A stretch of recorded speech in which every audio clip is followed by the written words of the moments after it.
ಸತ್ಯಸ್ಯ ಸತ್ಯಂ ಋತಸತ್ಯನೇತ್ರಂ ಸತ್ಯಾತ್ಮಕಂ ತ್ವಾಂ ಶರಣಂ ಪ್ರಪನ್ನಾಹ. ಸತ್ಯವನ್ನೇ ಯಾವಾಗಲೂ ವ್ರತವಾಗಿ ತೊಟ್ಟು ಸತ್ಯದ ಪರವಾಗಿ ನಿಂತು 3 ಕಾಲದಲ್ಲಿಯೂ ಸತ್ಯ ನೆನೆಸಿ 3 ಗುಣಗಳನ್ನು ಪ್ರಾಮಾಣಿಕತೆಯಿಂದಲೇ ಅದನ್ನು ನಡೆಸಿ 3 ಅವಸ್ಥೆಯನ್ನು ಕೂಡ ನಡೆಸುತ್ತಾ ಜಗತ್ತು ಈ ಸತ್ಯದ ಮೂಲ ತತ್ವವಾಗಿ ತನ್ನಲ್ಲಿಯೇ ಇಡೀ ಜಗತ್ತನ್ನು ನೆಲೆಗೊಳಿಸಿದ್ದಾನೆ. ಸತ್ಯ ನೆನೆಸಿದಂತಹ ಉಳಿದ ಎಲ್ಲ ದೇವತೆಗಳ ಗುಂಪಿರಬಹುದು, ಪ್ರಾಣ ಇರಬಹುದು, ಬ್ರಹ್ಮ ಇರಬಹುದು, ಇವರೆಲ್ಲರಿಗೂ ಕೂಡ ಕಣ್ಣಿಗೆ ಕಣ್ಣಾಗಿ ಜಗತ್ತನ್ನು ನಡೆಸುವವನಾಗಿ ಅದೆಲ್ಲದರ ಅಂತರ್ಯಾಮಿಯಾಗಿ ನಿಂತವನು. ಅಂತಹ ನಿನ್ನನ್ನು ಶರಣಂ ಪ್ರಪನ್ನ ನಾವೆಲ್ಲರೂ ಶರಣು ಬಂದಿದ್ದೇವೆ. ಏಕಾಯನೋಸೌ ದ್ವಿಫಲಸ್ತ್ರಿಮೂಲಃ ಚತುರಸಃ ಪಂಚಶಿಭಷಡಾತ್ಮ ಸಪ್ತತ್ವಗಷ್ಟವಿಟಪೋ ನವಾಕ್ಷೋ ದಶಚ್ಛತಿ ದ್ವಿಕಕೋ ಹ್ಯಾದಿವೃಕ್ಷಃ. ಸಪ್ತತ್ವಗಷ್ಟವಿಟಪಃ ಏಕಾಯನಃ ಒಂದೇ ಒಂದು ಆಸರೆ ಬೇರು. ಆ ದೊಡ್ಡ ಒಂದು ವೃಕ್ಷ ಇದೆ. ವೃಕ್ಷದಲ್ಲಿ ಜಗತ್ತಿನ ಪರಿಕಲ್ಪನೆಯನ್ನು ಕೊಡ್ತಾ ಈ ವೃಕ್ಷಕ್ಕೆ ನೀನೇ ಆಧಾರ ಅಂತ ಹೇಳ್ತಾ ಏಕಾಯನಃ ಒಂದು ಬೇರು ಇದೆ, ಪ್ರಕೃತಿ ಎನ್ನುವಂತಹ ಬೇರು. ಅಸೌ ವೃಕ್ಷ ದ್ವಿಫಲ, ಇದರಲ್ಲಿ 2 ಫಲಗಳಿವೆ. ಪ್ರವೃತ್ತರಾದವರಿಗೆ ಸಿಗುವ ಫಲ, ಆಗುವವರಿಗೆ ಸಿಗುವ ಫಲ. ಪ್ರವೃತ್ತರು ನಿವೃತ್ತರು ಅಂತ 2 ರೀತಿಯಾದ ಜೀವನ ನಡೆಸುವಂಥವರಿಗೆ ಸಿಗುವಂತಹ ಫಲಗಳು 2 ಇವೆ. ತ್ರಿಮೂಲ, ಮತ್ತೆ ಅದು ಉಪ ಬೇರುಗಳಾಗಿ ಸತ್ವರಜಸ್ತಮಸ್ಸು ಅನ್ನುವ ಗುಣಗಳಿಂದ ಇಡೀ ಮರಕ್ಕೆ ಬೇಕಾದ ಪೋಷಣೆ ಮತ್ತೆ ಬೇರೆ ಕಡೆಯಿಂದ ಸಿಗ್ತಾ ಇದೆ. ಚತುರಸಃ, ಇದರಿಂದ ಮರದಲ್ಲಿ 4 ರಸಗಳು ತುಂಬಿವೆ. ಧರ್ಮ ಅರ್ಥ ಕಾಮ ಮೋಕ್ಷಗಳೆಂಬ ಚತುರ್ವರ್ಗಗಳು ಒದಗ್ತಾ ಇವೆ. ಪಂಚಶಿಫ, ಈ ಮರಕ್ಕೆ ಬಿಳಲುಗಳು 5 ಇವೆ. ಬಿಳಲು ಅಂತಂದಾಗ ಅದರಿಂದ ಇಳಿದು ಬಂದಂತಹ ಬೇರು, ಮೇಲಿನಿಂದನೇ ಆ ಮರಕ್ಕೆ ಮತ್ತೆ ಹೊರಗಿನಿಂದ ಬೇರಿರುತ್ತೆ. ಒಳಗಿನ ಬೇರು, ಒಳಗಿನಿಂದ ತ್ರಿಗುಣಗಳಿವೆ. ಹೊರಗಿನಿಂದ 5 ಬೇರುಗಳಿವೆ. ಶಬ್ದ ಸ್ಪರ್ಶ ರೂಪ ರಸಗಂಧ ಅನ್ನುವ 5 ಬೇರುಗಳಿವೆ. ಆಮೇಲೆ ಷಡಾತ್ಮ, 6 ವಿಕಾರಗಳಿವೆ. ಅಸ್ತಿ, ಜಾಯತೆ, ವರ್ಧತೆ, ವಿಪರಿಣಮತೆ, ಅಪಕ್ಷೀಯತೆ, ನಶ್ಯತಿ. ಇರುತ್ತಾನೆ, ಇದ್ದವನು ಕಾಣಿಸಿಕೊಳ್ಳುತ್ತಾನೆ, ನಿಧಾನಕ್ಕೆ ಬೆಳೆಯುತ್ತಾನೆ, ಬೆಳೆದಂತೆ ಕೆಲವು ಬದಲಾವಣೆಗಳನ್ನು ಪಡೆದುಕೊಳ್ಳುತ್ತಾನೆ, ಬದಲಾವಣೆಯಿಂದ ಮತ್ತೆ ಪೂರ್ತಿಯಾಗಿ ಕೆಲವನ್ನು ಕಳೆದುಕೊಳ್ತಾ ಬರ್ತಾನೆ, ಕೊನೆಗೆ ನಾಶ ಆಗ್ತಾನೆ. ಒಂದು ಮಗು, ಒಂದು ಜೀವ ಇರುತ್ತೆ, ಅದಕ್ಕೊಂದು ದೇಹ ಬರುತ್ತೆ. ದೇಹ ಬಂದಮೇಲೆ ನಿಧಾನಕ್ಕೆ ಬೆಳೆಯುತ್ತೆ. ಬೆಳೀತಾ ಬೆಳೀತಾ ಅದರ ವಿಕಾರಗಳು, ಹೆಣ್ಣಾದರೆ ಹೆಣ್ಣಿನ ಗುಣಗಳು, ಗಂಡಾದರೆ ಗಂಡಿನ ಗುಣಗಳು ದೇಹದಲ್ಲಿ ಕಾಣಿಸಿಕೊಳ್ತವೆ. ಇದಾದ ನಂತರ ದೇಹಗಳೆಲ್ಲ ಚೆನ್ನಾಗಿ ಕಾರ್ಯವನ್ನು ನಿರ್ವಹಿಸಿ ಒಂದೊಂದೇ ಇಂದ್ರಿಯಗಳು ಕುಂಠಿತವಾಗ್ತಾ ಅಪಕ್ಷೀಯತೆ, ಕೊನೆಗೆ ನಶ್ಯತಿ. ಇದು 6. ಸಪ್ತತ್ವಕ್, 7 ತೊಗಟೆಗಳಿವೆ. ತ್ವಕ್, ಚರ್ಮ, ಮಾಂಸ, ಅಸ್ಥಿ, ಮೇಧ, ಮಜ್ಜ, ರುಧಿರ, ರಕ್ತ, ಹೀಗೆ 7 ಧಾತುಗಳು ಈ ಮರದಲ್ಲಿ ಸೇರಿಕೊಂಡಿದೆ. ಅಷ್ಟವಿಟಪಃ, 8 ರೀತಿಯಾದ ಜೀವಜಾತಗಳಿವೆ. ಅಂದರೆ ದೇವತೆಗಳು, ಗಂಧರ್ವರು, ರಾಕ್ಷಸರು, ದಾನವರು, ಮನುಷ್ಯರು, ತಿರ್ಯಕ್ ಪ್ರಾಣಿಗಳು, ಜಡಗಳು ಅಂದರೆ ಮರಗಳು ಮತ್ತು ಪಿಶಾಚಗಳು, ಹೀಗೆ 8 ರೀತಿಯಾದಂತಹ ವಿಭಾಗಗಳಿಂದ ಜಗತ್ತಿನಲ್ಲಿ ಜೀವಜಾತಗಳು ತುಂಬಿಕೊಂಡಿವೆ. ನವಾಕ್ಷಃ, ಪೊಟರೆಗಳು 9 ಇವೆ. ಯಾವುದಂತಂದರೆ ನಮ್ಮ ದೇಹದಲ್ಲೇ ಇರುವಂಥದ್ದು. 2 ಕಣ್ಣು, ಮೂಗು, ಬಾಯಿ, ಕಿವಿ, ಉಪಸ್ಥ ಮತ್ತು ಗುದ. ದಶಚ್ಛದಿ, 10 ಛಿದ್ರಗಳಿವೆ. 5 ಜ್ಞಾನೇಂದ್ರಿಯಗಳು, 5 ಕರ್ಮೇಂದ್ರಿಯಗಳು. ವಾಕ್ಪಾಣಿ ಪಾದಪಾಯು ಉಪಸ್ಥ ಅಂದರೆ ಆಗ ಹೇಳಿದ್ರಲ್ಲಿ ಅದು ಇಂದ್ರಿಯಗಳು ಫಂಕ್ಷನ್ ಮಾಡುವ ಜಾಗ. ಈಗ ಹೇಳ್ತಾ ಇರೋದು ಅದು ಮೂಲದಲ್ಲಿ ಇರುವ ಇಂದ್ರಿಯಗಳು. ಯಾವುದು? ಕಣ್ಣು, ಮೂಗು, ಬಾಯಿ ಇತ್ಯಾದಿಗಳೆಲ್ಲ ಇದು ಜ್ಞಾನವನ್ನು ತರುವುದಕ್ಕೋಸ್ಕರ ಇಲ್ಲಿ ಕೆಲಸ ಮಾಡ್ತಾ ಇರೋದು ಹೌದು. ಆದರೆ ಇದು ತೂತು ಇಲ್ಲಿ ಆದರೂ ಕಣ್ಣಿದಲ್ಲ.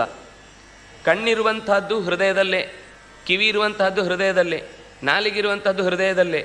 ಆ ನಾಲಿಗೆ ಹೃದಯದಲ್ಲಿ ಇದ್ದದ್ದಕ್ಕೆ ಜಾಗ ಕೆಲಸ ಮಾಡುವ ಇಂದ್ರಿಯ ಇಲ್ಲಿ ಇದೆ. ಅಂದರೆ ಮೆಷಿನ್ ಇಲ್ಲಿದೆ, ಯಂತ್ರ ಇಲ್ಲಿದೆ. ಯಂತ್ರದಿಂದಾಗಿ ಆದ ಕೆಲಸವನ್ನು ಇಲ್ಲಿಯ ನಾಲಿಗೆ ಗುರುಸಿದ್ದು, ಜೀವದ ನಾಲಿಗೆ, ಜೀವದ ಕಣ್ಣು, ಜೀವದ ಮೂಗು, ಜೀವದ ಬಾಯಿ, ಜೀವದ ಎಲ್ಲ ಇಂದ್ರಿಯಗಳಿರುವುದು ಒಳಗೇನೆ. ಅದಕ್ಕೆ ಕೆಲಸ ಮಾಡಲಿಕ್ಕೆ ಬೇಕಾದ ಯಂತ್ರ ರೂಪವಾದಂತಹದ್ದು ಹೊರಗಿನಿಂದ ಈ ದೇಹದ ಹೊರಭಾಗದಲ್ಲಿ ಕಾಣುತ್ತೆ. ಅದು 9 ಪೊಟರೆಗಳು, ಇದು 9 ರೀತಿಯಾದಂಥ ಛದಗಳು. ಹೀಗೆ ಒಂದು ಅದ್ಭುತವಾದ ದ್ವಿಖಗಃ, ಇದರಲ್ಲಿ 2 ಹಕ್ಕಿಗಳಿವೆ ಈ ಮರದಲ್ಲಿ. ತಿನ್ನುವ ಹಕ್ಕಿ ಬಡವಾಗೈತೆ, ತಿನ್ನದ ಹಕ್ಕಿ ಬಲವಾಗೈತೆ. ದಾಸರು ಹೇಳಿದ್ದು ಅದನ್ನೇ, ದ್ವಾಸುಪರ್ಣ ಸಯುಜ ಸಖಾಯು ಅನಶ್ನನ್ನನ್ಯ ಅಭಿಚಾಕಶೀತಿ. 2 ಹಕ್ಕಿಗಳಲ್ಲಿ ಒಂದು ತಿಂತನೇ ಇದೆ, ಆದರೆ ಏನು ತಿಂದರೂ ಕಡ್ಡಿ ಪೈಲ್ವಾನ. ಇನ್ನೊಂದು ಏನೂ ತಿನ್ನುವುದಿಲ್ಲ, ಆದರೂ ಸುಪುಷ್ಟವಾದಂತಹ ಶರೀರ. ಭಗವಂತ ಅನಶ್ನನ್, ತಿನ್ನದೇ, ಅಭಿಚಾಕಶೀತಿ. ಭಗವಂತನೆನ್ನುವ ಹಕ್ಕಿ 2ಕ್ಕೂ ಪಕ್ಷಗಳಿವೆ, 2 ಹಕ್ಕಿಗಳಂತೆ ಓಡಾಡ್ತಾ ಇದೆ. ಭಗವಂತ ಬಂದು ಕೂತಾಗ ಈ ಹಕ್ಕಿಗೂ ಬಂದು ಕೂತ್ಕೊಳ್ಳಿಕ್ಕಾಗತ್ತೆ. ಭಗವಂತ ಎದ್ದು ಹೋದರೆ ಈ ಹಕ್ಕಿನೂ ಎದ್ದು ಹೋಗಬೇಕು. ಅಂತಹ 2 ಹಕ್ಕಿಗಳಿಂದ ಕೂಡಿದ ಆದಿವೃಕ್ಷ ಈ ಜಗತ್ತು. ಈ ಇಡೀ ಜಗತ್ತನ್ನು ನೋಡಿಕೊಂಡು ತ್ವಮೇಕ ಏವಾಸ ಸತಃ ಪ್ರಸೂತಿ. ಈ ಇಡೀ ವೃಕ್ಷಕ್ಕೆ ಪ್ರಸೂತಿ, ಹುಟ್ಟಿಗೆ ಕಾರಣ ನೀನು. ಇದರ ಇರುವಿಕೆ, ಇದರ ಉಳಿಸಿಕೊಳ್ಳುವಿಕೆ, ಇದರ ಮೇಲಿನ ಅನುಗ್ರಹ ಎಲ್ಲವೂ ನಿನ್ನ ಮಾಯೆಯಿಂದ, ನಿನ್ನ ಆಲೋಚನೆಗಳಿಂದ ಇದೆಲ್ಲವೂ ನಡೆಯುತ್ತೆ. ಇಂಥ ನಿನ್ನನ್ನು ಅನೇಕ ವಿಪಶ್ಚಿತರು ಕಾಣುತ್ತಾರೆ. ಆದರೆ ಯಾರು ದಡ್ರೋ ಅಂಥವರಿಗೆ ನಿನ್ನ ಈ ವೈವಿಧ್ಯ, ಈ ಜೀವದಲ್ಲಿರುವ, ಈ ಮರದಲ್ಲಿರುವಂತಹ ವೈಶಿಷ್ಟ್ಯ ಅರ್ಥ ಆಗುವುದು ಸಾಧ್ಯವೇ ಇಲ್ಲ ಅಂತ ಹೀಗೆ ಚೆನ್ನಾಗಿ ಅನೇಕ ಮಾತುಗಳಿಂದ ಭಗವಂತನನ್ನು ಸ್ತೋತ್ರ ಮಾಡ್ತಾರೆ. ಸ್ತೋತ್ರ ಮಾಡಿದ ನಂತರ ಅವರು ಹೊರಟು ಹೋಗ್ತಾರೆ. ಆ ಬಳಿಕ ಕೃಷ್ಣನ ಅವತಾರ ಆಗುತ್ತೆ. ಅವತಾರ ಆದಾಗ ಭಗವಂತನ, ಅಂದರೆ ಅವರು ಹೋಗುವಾಗ ದೇವಕಿ ವಸುದೇವರನ್ನು ಸಮಾಧಾನಿಸಿ ಹೊರಡುವಾಗ ಭಗವಂತ ಹುಟ್ಟಿ ಬಂದೊಡನೆ ಕಂಗಾಲಾಗ್ತಾನೆ, ಇನ್ನೇನು ಮಾಡೋದು ಅಂತ. ಆಗ ಭಗವಂತನೇ ನನ್ನನ್ನು ನೀನು, ಅವನು ಹುಟ್ಟಿದ ತಕ್ಷಣವೇ ವಸುದೇವ ಅವನನ್ನು ನೋಡಿದ ರೀತಿ ಬಹಳ ಚಂದ. ತಮದ್ಭುತಂ ಬಾಲಕಂ ಅಂಬುಜೇಕ್ಷಣಂ ಚತುರ್ಭುಜಂ ಶಂಖ ಗದಾದ್ಯುಧಾಯುಧಂ ಶ್ರೀವತ್ಸ ಲಕ್ಷ್ಮಂ ಗಲಶೋಭಿಕೌಸ್ತುಭಂ ಪೀತಾಂಬರಂ ಸಾಂದ್ರ ಪಯೋಧ ಸೌಭಗಂ ಮಹಾರ್ಹ ವೈಡೂರ್ಯ ಕಿರೀಟ ಕುಂಡಲ ತ್ವಿಷಾಪರಿಷ್ವಕ್ತ ಸಹಸ್ರ ಕುಂತಳಂ. ಈ ಇಡೀ ದೇಹದಲ್ಲಿ ಯಾವ ಮಗುವಿಗೆ ಎಳೆಯೂ ಇಲ್ಲದೆ ಲೋಕದಲ್ಲಿ ನಾವು ಹುಟ್ಟನ್ನು ಕಾಣ್ತೇವೋ, ಆದರೆ ಈ ಮಗುವಿನಲ್ಲಿ ಹುಟ್ಟಿನ ರೀತಿಯೇ ಬೇರೆ. ಹುಟ್ಟುವಾಗಲೇ ಕಣ್ಣು ಬಿಟ್ಟುಕೊಂಡು ಅಂಬುಜೇಕ್ಷಣಂ, ಅರಳಿದ ಕಣ್ಣುಗಳಿಂದ ನಗುವ ಕಣ್ಣಿನಿಂದ ಅಮೃತದ ರಸವನ್ನೇ ಸುರಿಸುತ್ತಾ ಹುಟ್ಟಿದ್ದಾನೆ. ಚಂದದ ಕುಂಡಲವನ್ನು ಹೊತ್ತಿದ್ದಾನೆ, ಕಿರೀಟವನ್ನು ಹಾಕೊಂಡಿದ್ದಾನೆ, ಹಾರವನ್ನು ಹೊತ್ತಿದ್ದಾನೆ, ಪೀತಾಂಬರವನ್ನು ತೊಟ್ಟಿದ್ದಾನೆ, 4 ಕೈಗಳಲ್ಲಿ ಆಯುಧಗಳನ್ನು ಇಟ್ಟುಕೊಂಡಿದ್ದಾನೆ. ಅತ್ಯಂತ ಸುಂದರವಾದ ಕೇಶ ಸೌಂದರ್ಯದಿಂದಾಗಿ ಕೆನ್ನೆಗೆ ಬಡಿಯುತ್ತಿರುವಂತಹ ಆ ಸಣ್ಣ ಗುಂಗುರು ಕೂದಲುಗಳು ಅವನ ಮುಖಕ್ಕೆ ಮತ್ತಷ್ಟು ಶೋಭೆಯನ್ನು ಹೆಚ್ಚಿಸಿವೆ. ಹೀಗೆ ಇಡೀ ದೇಹ ವಸುದೇವ ಐಕ್ಷತ. ವಸುದೇವ ನೋಡಿ ಆಶ್ಚರ್ಯಪಟ್ಟ. ಆ ಇರುವ ಒಂದೊಂದು ಆಭರಣಗಳು ಕೂಡ ಅದು ಅವನಿಗೆ ಸ್ಪಷ್ಟವಾಗಿ ಕಂಡು ಇದು ನನ್ನ ಮಗು ಅಂತ ಅನ್ನೋದನ್ನೇ ಮೊದಲು ನೀನು ನೋಡಿದ ತಕ್ಷಣ ಇದು ನಿನಗೆ ಸಂಬಂಧಪಟ್ಟದಲ್ವೋ ಇಲ್ವೋ ಅಂತ ಗೊತ್ತಾಗಲಿ ಅಂತ, ಹೌದೋ ಅಲ್ವೋ ಅಂತ ಗೊತ್ತಾಗಲಿ ಅಂತ ಭಗವಂತ ಕಂಡೊಡನೆ ಕೃಷ್ಣ ಅವನಿಗೆ ಉಪದೇಶ ಮಾಡಿದ. ನನ್ನನ್ನು ಕೊಂಡು ಹೋಗಿ ನಂದಗೋಪನ ಮನೆಯಲ್ಲಿರಿಸು, ಅಲ್ಲೊಂದು ಹೆಣ್ಣುಮಗಳು ಈಗಲೇ ಹುಟ್ಟುತ್ತಾಳೆ, ಅವಳನ್ನು ಕರ್ಕೊಂಡು ಬಾ ಅಂತ. ಹೋಗುವುದು ಹೇಗೆ ಎಂದ. ನೀನು ಹೊರಡು ಅಂದ. ಕೈಗೆ ಕೊಳ ಇದೆ ಎಂದ. ನೀನು ನಿಲ್ಲು ಅಂದ. ನೀನು ನಿಲ್ಲದೆ ಹೀಗೆ ಕೂತಿದೆ ಅಂತ ಎಷ್ಟೊತ್ತು ಕೂತರೂ ಅದು ಕೂತೇ ಇರಬೇಕು. ನೀನು ಮೊದಲು ಪ್ರಯತ್ನ ಶುರು ಮಾಡು, ದಾರಿ ತಾನಾಗಿ ತೆರ್ಕೊಳ್ಳುತ್ತೆ. ನಾವು ಯಾವಾಗಲೂ ಹಾಗಾದರೆ, ಇದಾದರೆ, ಏನೋ ಆದರೆ, ನಮ್ಮಲ್ಲೊಂದು ಗಾದೆ ಇದೆ, ಆದರೆ ಹೋದರೆ ಹತ್ತಿ ಬೆಳೆದ್ರೆ ಅಜ್ಜಿಗೊಂದು ಸೀರೆ ಅಂತ. ಅದಾಗುವುದೇ ಇಲ್ಲ ಕೊನೆಗೆ. ನಾವು ಎಷ್ಟು ಕ್ವಶನ್ ಮಾರ್ಕ್ ಹಾಕಿಕೊಂಡು ಬದುಕ್ತೇವೋ ಅಷ್ಟಷ್ಟು ನಮಗೆ ಆ ಕೆಲಸಗಳಿಂದ ದೂರ ಆಗ್ತವೆ. ಕೃಷ್ಣ ಹೇಳಿದ ಮೊದಲು ಹೊರಡು. ಬುಟ್ಟಿ ಹಿಡ್ಕೊಂಡು ತಲೆ ಮೇಲೆ ಹೊರಟ್ರೆ ಕೈ ಕಾಲೆಲ್ಲ ತಪ್ಪಿಸಿಕೊಂಡಾಯಿತು ಕೊಳಗಳು. ಹೋದರೆ ಎದುರುಗಡೆಯ ಬಾಗಿಲು ತೆಗೆದಿದೆ, ಕಣ್ಣಲ್ಲಿ ಕಣ್ಣಿಟ್ಟು ನೋಡ್ಕೊಳ್ಳಿಕ್ಕೆ ಅಂತ ನಿಲ್ಲಿಸಿದ ಅತ್ಯಂತ ಹೆಚ್ಚಿಸಿದ ದಳಗಳು ಕೂಡ ಪೂರ್ತಿ ಸೈನಿಕರೆಲ್ಲ ನಿದ್ದೆಗೆ ಹೋಗ್ಬಿಟ್ಟಿದ್ದಾರೆ. ಅರ್ಧರಾತ್ರಿಯಲ್ಲಿ ರೋಹಿಣಿಯ ಉದಯ ಆಗುವಾಗ ರೋಹಿಣಿ ಶಕಟ ಯೋಗ ಅಂತ ಕೃಷ್ಣ ಹುಟ್ಟಿದ ಸಮಯವನ್ನು ಹೇಳುವುದು. ಚಂದ್ರ ಪೂರ್ವದಲ್ಲಿ ಉದಿಸಿ ಬರುವಾಗ ರೋಹಿಣಿಯ ನಕ್ಷತ್ರ ಶಕಟಾಕಾರದಲ್ಲಿ ಒಂದು ಚಿತ್ರ ಇರುತ್ತೆ. ಅದರ ಮಧ್ಯದಿಂದ ಚಂದ್ರ ಎದ್ದು ಬಂದ ಕಾಲವನ್ನು ರೋಹಿಣಿ ಶಕಟ ಯೋಗ ಅಂತ. ಅದರ ಲಕ್ಷಣ, ಅದರಲ್ಲಿ ಹುಟ್ಟಿದವರ ಮಹತ್ವವನ್ನು ಹೇಳುವಾಗ ಅದು ಕೃಷ್ಣನಿಗಿಂತ ಹಿಂದೆಯ 50,000 1 ಲಕ್ಷ ವರ್ಷದ ಹಿಂದೆ ನೋಡಿದರೂ ಯಾರಿಗೂ ಇಲ್ಲ. ಇನ್ನು ಯಾವತ್ತು ನೋಡಿದರೂ ಅಂತಹದೊಂದು ಯೋಗ ಬರುವುದು ಸಾಧ್ಯ. ಅದು ಕೃಷ್ಣನಿಗೋಸ್ಕರ ಹೇಳಿದ ಯೋಗ ಇದ್ದಾಗಿದೆ ಆ ಜ್ಯೋತಿಷ್ಯ ಗ್ರಂಥಗಳಲ್ಲಿ, ರೋಹಿಣಿ ಶಕಟ ಯೋಗ ಅಂತ. ಅಂತಹ ಜಗತ್ತೆಲ್ಲವನ್ನೂ ಚೆನ್ನಾಗಿ ಕಾಪಾಡಬಲ್ಲ, ಬಲವನ್ನೂ ಜ್ಞಾನವನ್ನೂ ಜಗತ್ತಿನಲ್ಲಿ ನಿರಂತರ ಪಸರಿಸಬಲ್ಲ, ಬಲದಿಂದ ದುಷ್ಟರನ್ನು ಸಂಹಾರ ಮಾಡ್ತಾನೆ, ಜ್ಞಾನದಿಂದ ಸಜ್ಜರರ ಮನಸ್ಸಿನಲ್ಲಿದ್ದ ಕೊಳೆಯನ್ನು ತೆಗೆದು ಎತ್ತರಕ್ಕೆ ಏರಿಸ್ತಾನೆ. ಇದೆಲ್ಲ ರೀತಿಯಾದ ಗುಣಗಳನ್ನು ಪರಿಪೂರ್ಣವಾಗಿ ತೋರಗೊಟ್ಟಂತಹ ರೂಪವಾಗಿ ಕೃಷ್ಣ ಹುಟ್ಟಿ ಬಂದೊಡನೆ ದೇವತೆಗಳೆಲ್ಲ ಅಚ್ಚರಿಪಟ್ಟರು. ತಂದೆ ಹಿಡ್ಕೊಂಡು ಹೊರಟಿದ್ದಾನೆ, ಮಳೆ, ಯಮುನೆ ತಾನಾಗಿ ದಾರಿ ಬಿಟ್ಟಿದ್ದಾಳೆ. ಮಳೆಯನ್ನು ತಡೆಯುವುದಕ್ಕಾಗಿ ಶೇಷ ತಕ್ಷಣವೇ ಕೊಡೆಯಾಗಿ ನೆಲೆಸಿದ್ದಾನೆ. ಆ ಮನೆಗೆ ಹೋದೊಡನೆ ನಂದಗೋಪನ ಮನೆಯಲ್ಲಿ ಆಗತಾನೆ ಹುಟ್ಟಿದ ಹಸುಗೂಸೊಂದನ್ನು ತನ್ನ ಬುಟ್ಟಿಗೆ ಹಾಕಿಕೊಂಡು ಕೃಷ್ಣನೆಲ್ಲ ಅಲ್ಲಿಗೆ ಇರಿಸಿದ್ದಾನೆ. ಇರಿಸಿ ಮರಳಿ ತಂದು ನಿಂತೊಡನೆ ಮತ್ತೆ ಯಥಾವತ್ತಾಗಿ ಮೊದಲಿನಂತೆಯೇ ಎಲ್ಲವೂ ಬಂಧನ ಸ್ಥಿತಿಯಲ್ಲಿ ನಿಂತಿದೆ. ಈ ಸ್ಥಿತಿಯಲ್ಲಿರುವಂಥವನನ್ನು ನೋಡುವಾಗ ಒಂದು ಯೋಚನೆ ಬಂತು, ದೇವರನ್ನು ಬಿಟ್ಟು ಸಂಪತ್ತನ್ನು ಹಿಡ್ಕೊಂಡ್ರೆ ಮತ್ತೆ ಕೊಳವೆ ಗತಿ ಅಂತ. ಯಾವಾಗ ದೇವರನ್ನು ಹಿಡ್ಕೊಂಡಿದ್ನೋ ಕೊಳ ಬಿಟ್ಟೋಯ್ತು. ಯಾವಾಗ ಸಂಪತ್ತನ್ನು ತಂದು ವಾಪಸ್ಸು, ಲಕ್ಷ್ಮಿ ಆಚೆ ಹುಟ್ಟಿದವಳು ದುರ್ಗಾ, ಅವಳನ್ನು ತಂದು ಮನೆಯಲ್ಲಿ ಇಟ್ಟುಕೊಂಡ, ಗಟ್ಟಿ ಮತ್ತೆ ಬಂಧನ ಗಟ್ಟಿಯಾಯಿತು. ಕಂಸನಿಗೆ ಸುದ್ದಿ ಹೋಯಿತು, ಮಗು ಅಳುವ ಸದ್ದು ಕೇಳಿ. ಥೈಲಿ ಕೊಡ್ತೇನೆ ಅಂತ ಹೇಳಿದ್ದ ಯಾರು ಮೊದಲು ಹೇಳ್ತಾರೋ, ಎದ್ನೋ ಬಿದ್ನೋ ಅಂತ ಎಲ್ಲ ಓಡಿ ಹೋಗಿ ಕಂಸನಿಗೆ ವಿಷಯ ಹೇಳಿದರೆ ಸುದ್ದಿ ಗೊತ್ತಾದದ್ದು ಹೆಣ್ಣು ಮಗು ಹುಟ್ಟಿದೆ ಅಂತ. ಏನಾದರೂ ಆಗಲಿ, ಅಷ್ಟಮ ಗರ್ಭ, ಈ ಸಂಸ್ಕೃತದಲ್ಲಿ ಯಾವ ರೀತಿಯಿಂದ ಆದರೂ ಕೂಡ ಪುಲ್ಲಿಂಗ ಸ್ತ್ರೀಲಿಂಗ ಶಬ್ದಗಳು ಆಚೀಚೆ ಆಗ್ಬೋದು. 8ನೆಯ ಗರ್ಭ ಮುಖ್ಯ ಅಂದ, ಸೀದ ಬಂದ ಅದನ್ನು ಹೊಡಿಬೇಕು ಅಂತ ಮೊದಲು ಯಾವ ವಧ್ಯಶಿಲೆಗೆ ಎತ್ತಿ ಮಕ್ಕಳನ್ನು ಹೊಡೆದು ನುಚ್ಚು ನೂರು ಮಾಡಿದ್ನೋ ಅದೇ ಬಂಡೆಗೆ ಹೊಡಿಬೇಕು ಅಂತ ಎತ್ತಿ ಆಗಸಕ್ಕೆ ನಿಲ್ಲಿಸಿದ್ದಾನೆ. ಅವನ ಕೈಯಿಂದ ತಪ್ಪಿಸಿಕೊಂಡು ಕಾಲನ್ನು ಅವನ ಎದೆಗೆ ಒದ್ದು ಆಗಸಕ್ಕೆ ನೆಗೆದು ತನ್ನ 8 ಕೈಗಳಿಂದ 8 ಆಯುಧಗಳನ್ನು ಹಿಡಿದು ಅವನನ್ನು ಬಹಳ ಭೀಕರವಾಗಿ ನೋಡುತ್ತಾ, ನಿನ್ನನ್ನು ಕೊಲ್ಲುವ ಮಗು ಕ್ಷೇಮವಾಗಿ ಬೇರೆ ಕಡೆ ಆನಂದವಾಗಿ ಬೆಳೀತಾ ಇದೆ, ನೀನೇನು ಯೋಚನೆ ಮಾಡಬೇಡ, ನಿನ್ನ ಸಾವನ್ನು ನೀನಲ್ಲ, ನೀನು ಯಾರನ್ನ ಕೇಳಿದರೂ ತಪ್ಪಿಸಿಕೊಳ್ಳಿಕ್ಕೆ ಸಾಧ್ಯ ಇಲ್ಲ ಅಂತ ಹೇಳಿ ಅದು ಆಗಸಕ್ಕೆ ನೆಗೆದು ಹೋಯಿತು. ಇಷ್ಟು ಕಥೆ ನಮಗೆ ಗೊತ್ತು. ಆದರೆ ಕಂಸ ಆಚೆ ಹೋದ ಮೇಲೆ ನೆಗೆದು ಹೋದ ಆ ಆಗಸದ ತಾಯಿ ಮತ್ತೆ ವಾಪಸ್ಸು ಬಂದು ಅದೇ ದೇವಕಿಯ ಮಡಿಲಲ್ಲಿ ಮಲಗಿದ್ದಾಳೆ ಮಗುವಾಗಿ. ಯಾಕೆಂದರೆ ಮೊದಲಿನ ಅಷ್ಟೂ ಮಕ್ಕಳನ್ನು ಕಳ್ಕೊಂಡ ತಾಯಿಗೆ ಒಂದು ತನ್ನತನವನ್ನು, ತಾಯಿತನವನ್ನು ಸಂತೋಷ ಪಡಲಿಕ್ಕಿಲ್ಲ ಅಂತ ಆಗಬಾರದು ಅಂತ ಭಗವಂತನೇ ಮಾಯೆಯನ್ನು ಮತ್ತೆ ಅವನ ಅದೇನಾಗಿದೆ, ಅಲ್ಲಿಂದ ಎಷ್ಟು ದಿವಸ ಹೊರಗಿನಿಂದ ಯಾರಿಗೂ ಗೊತ್ತಿಲ್ಲ ಮಗುವ ಮನೆಯಲ್ಲಿ ಇತ್ತು ಅಂತ. ಅದು ಮುಂದೆ ಯಾವಾಗ ಗೊತ್ತಾಗುತ್ತೆ ಅಂದರೆ, ಕೃಷ್ಣ ಯಾವಾಗ ಕಂಸನಿಂದ ವಸುದೇವ ದೇವಕಿಯರನ್ನು ಬಿಡಿಸಿಕೊಂಡು ಹೊರಗೆ ತರ್ತಾನೋ ಆವಾಗ ಆ ಹುಡುಗಿಯ ಕೈ ಹಿಡ್ಕೊಂಡು ಕೃಷ್ಣ ಮತ್ತು ಬಲರಾಮರು ಆಟಕ್ಕೆ ಹೋದರು ಅಂತಿದೆ. ಅವಳ ಹೆಸರು ಏಕಾನಂಗ ಅಂತ. ಏಕಾನಂಗ ಅನ್ನುವ ಹೆಸರಿನಿಂದ ಕೃಷ್ಣನ ಮನೆಯಲ್ಲಿ ತಂಗಿಯಾಗಿ ಅವಳು ಓಡಾಡಿಕೊಂಡಿದ್ಲು ವಸುದೇವ ದೇವಕಿಯ ಮನೆಯಲ್ಲೇ. ಯಾಕೆಂದರೆ ಒಂದು ತಾಯಿಗೆ ಬೇಕಲ್ವಾ, ಅಷ್ಟು ಮಕ್ಕಳನ್ನು ಕಳ್ಕೊಂಡು ಬಂಧಿಯಲ್ಲಿ ಕೊನೆ ತನಕ ಇರುವುದು ಅಂದರೆ ಹೇಗೆ. ಆದರೆ ಅದು ಯಾರಿಗೂ ತಿಳಿಯದಾಗೆ ಅವಳೇ ಮಾಯೆ, ಅವರಿಗೆ ಮಾತ್ರ ಆ ಮಗುವಿನ ದರ್ಶನ ಸ್ಪರ್ಶನ ಇತ್ಯಾದಿ ಸುಖ ಸಿಗುವಂತೆ ಮಾಡಿ ಕೊನೆಗೆ ಕೃಷ್ಣ ಬಂದಾಗ ತನ್ನನ್ನು ತೋರಿಸಿಕೊಂಡ್ಲು. ಮೀಟಿಂಗ್ ಆಯಿತು.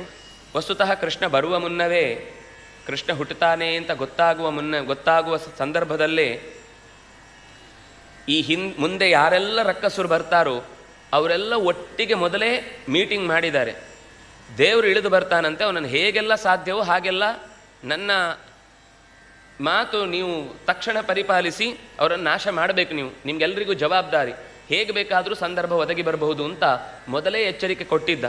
ಅಂದರೆ ಒಳ್ಳೆತನ ಅಂತ ಒಂದು ಕಡೆ ಬಂದ ತಕ್ಷಣ ದುಷ್ಟರೆಲ್ಲ ಒಟ್ಟಾಗ್ತಾರೆ, ಅದು ಸಹಜ ಲೋಕದಲ್ಲಿ. ಅಲ್ಲಿ ತನಕ ಎಲ್ಲ ಅವರವ್ರದ್ದೇ ಪಾರ್ಟಿಯಲ್ಲಿದ್ದರು.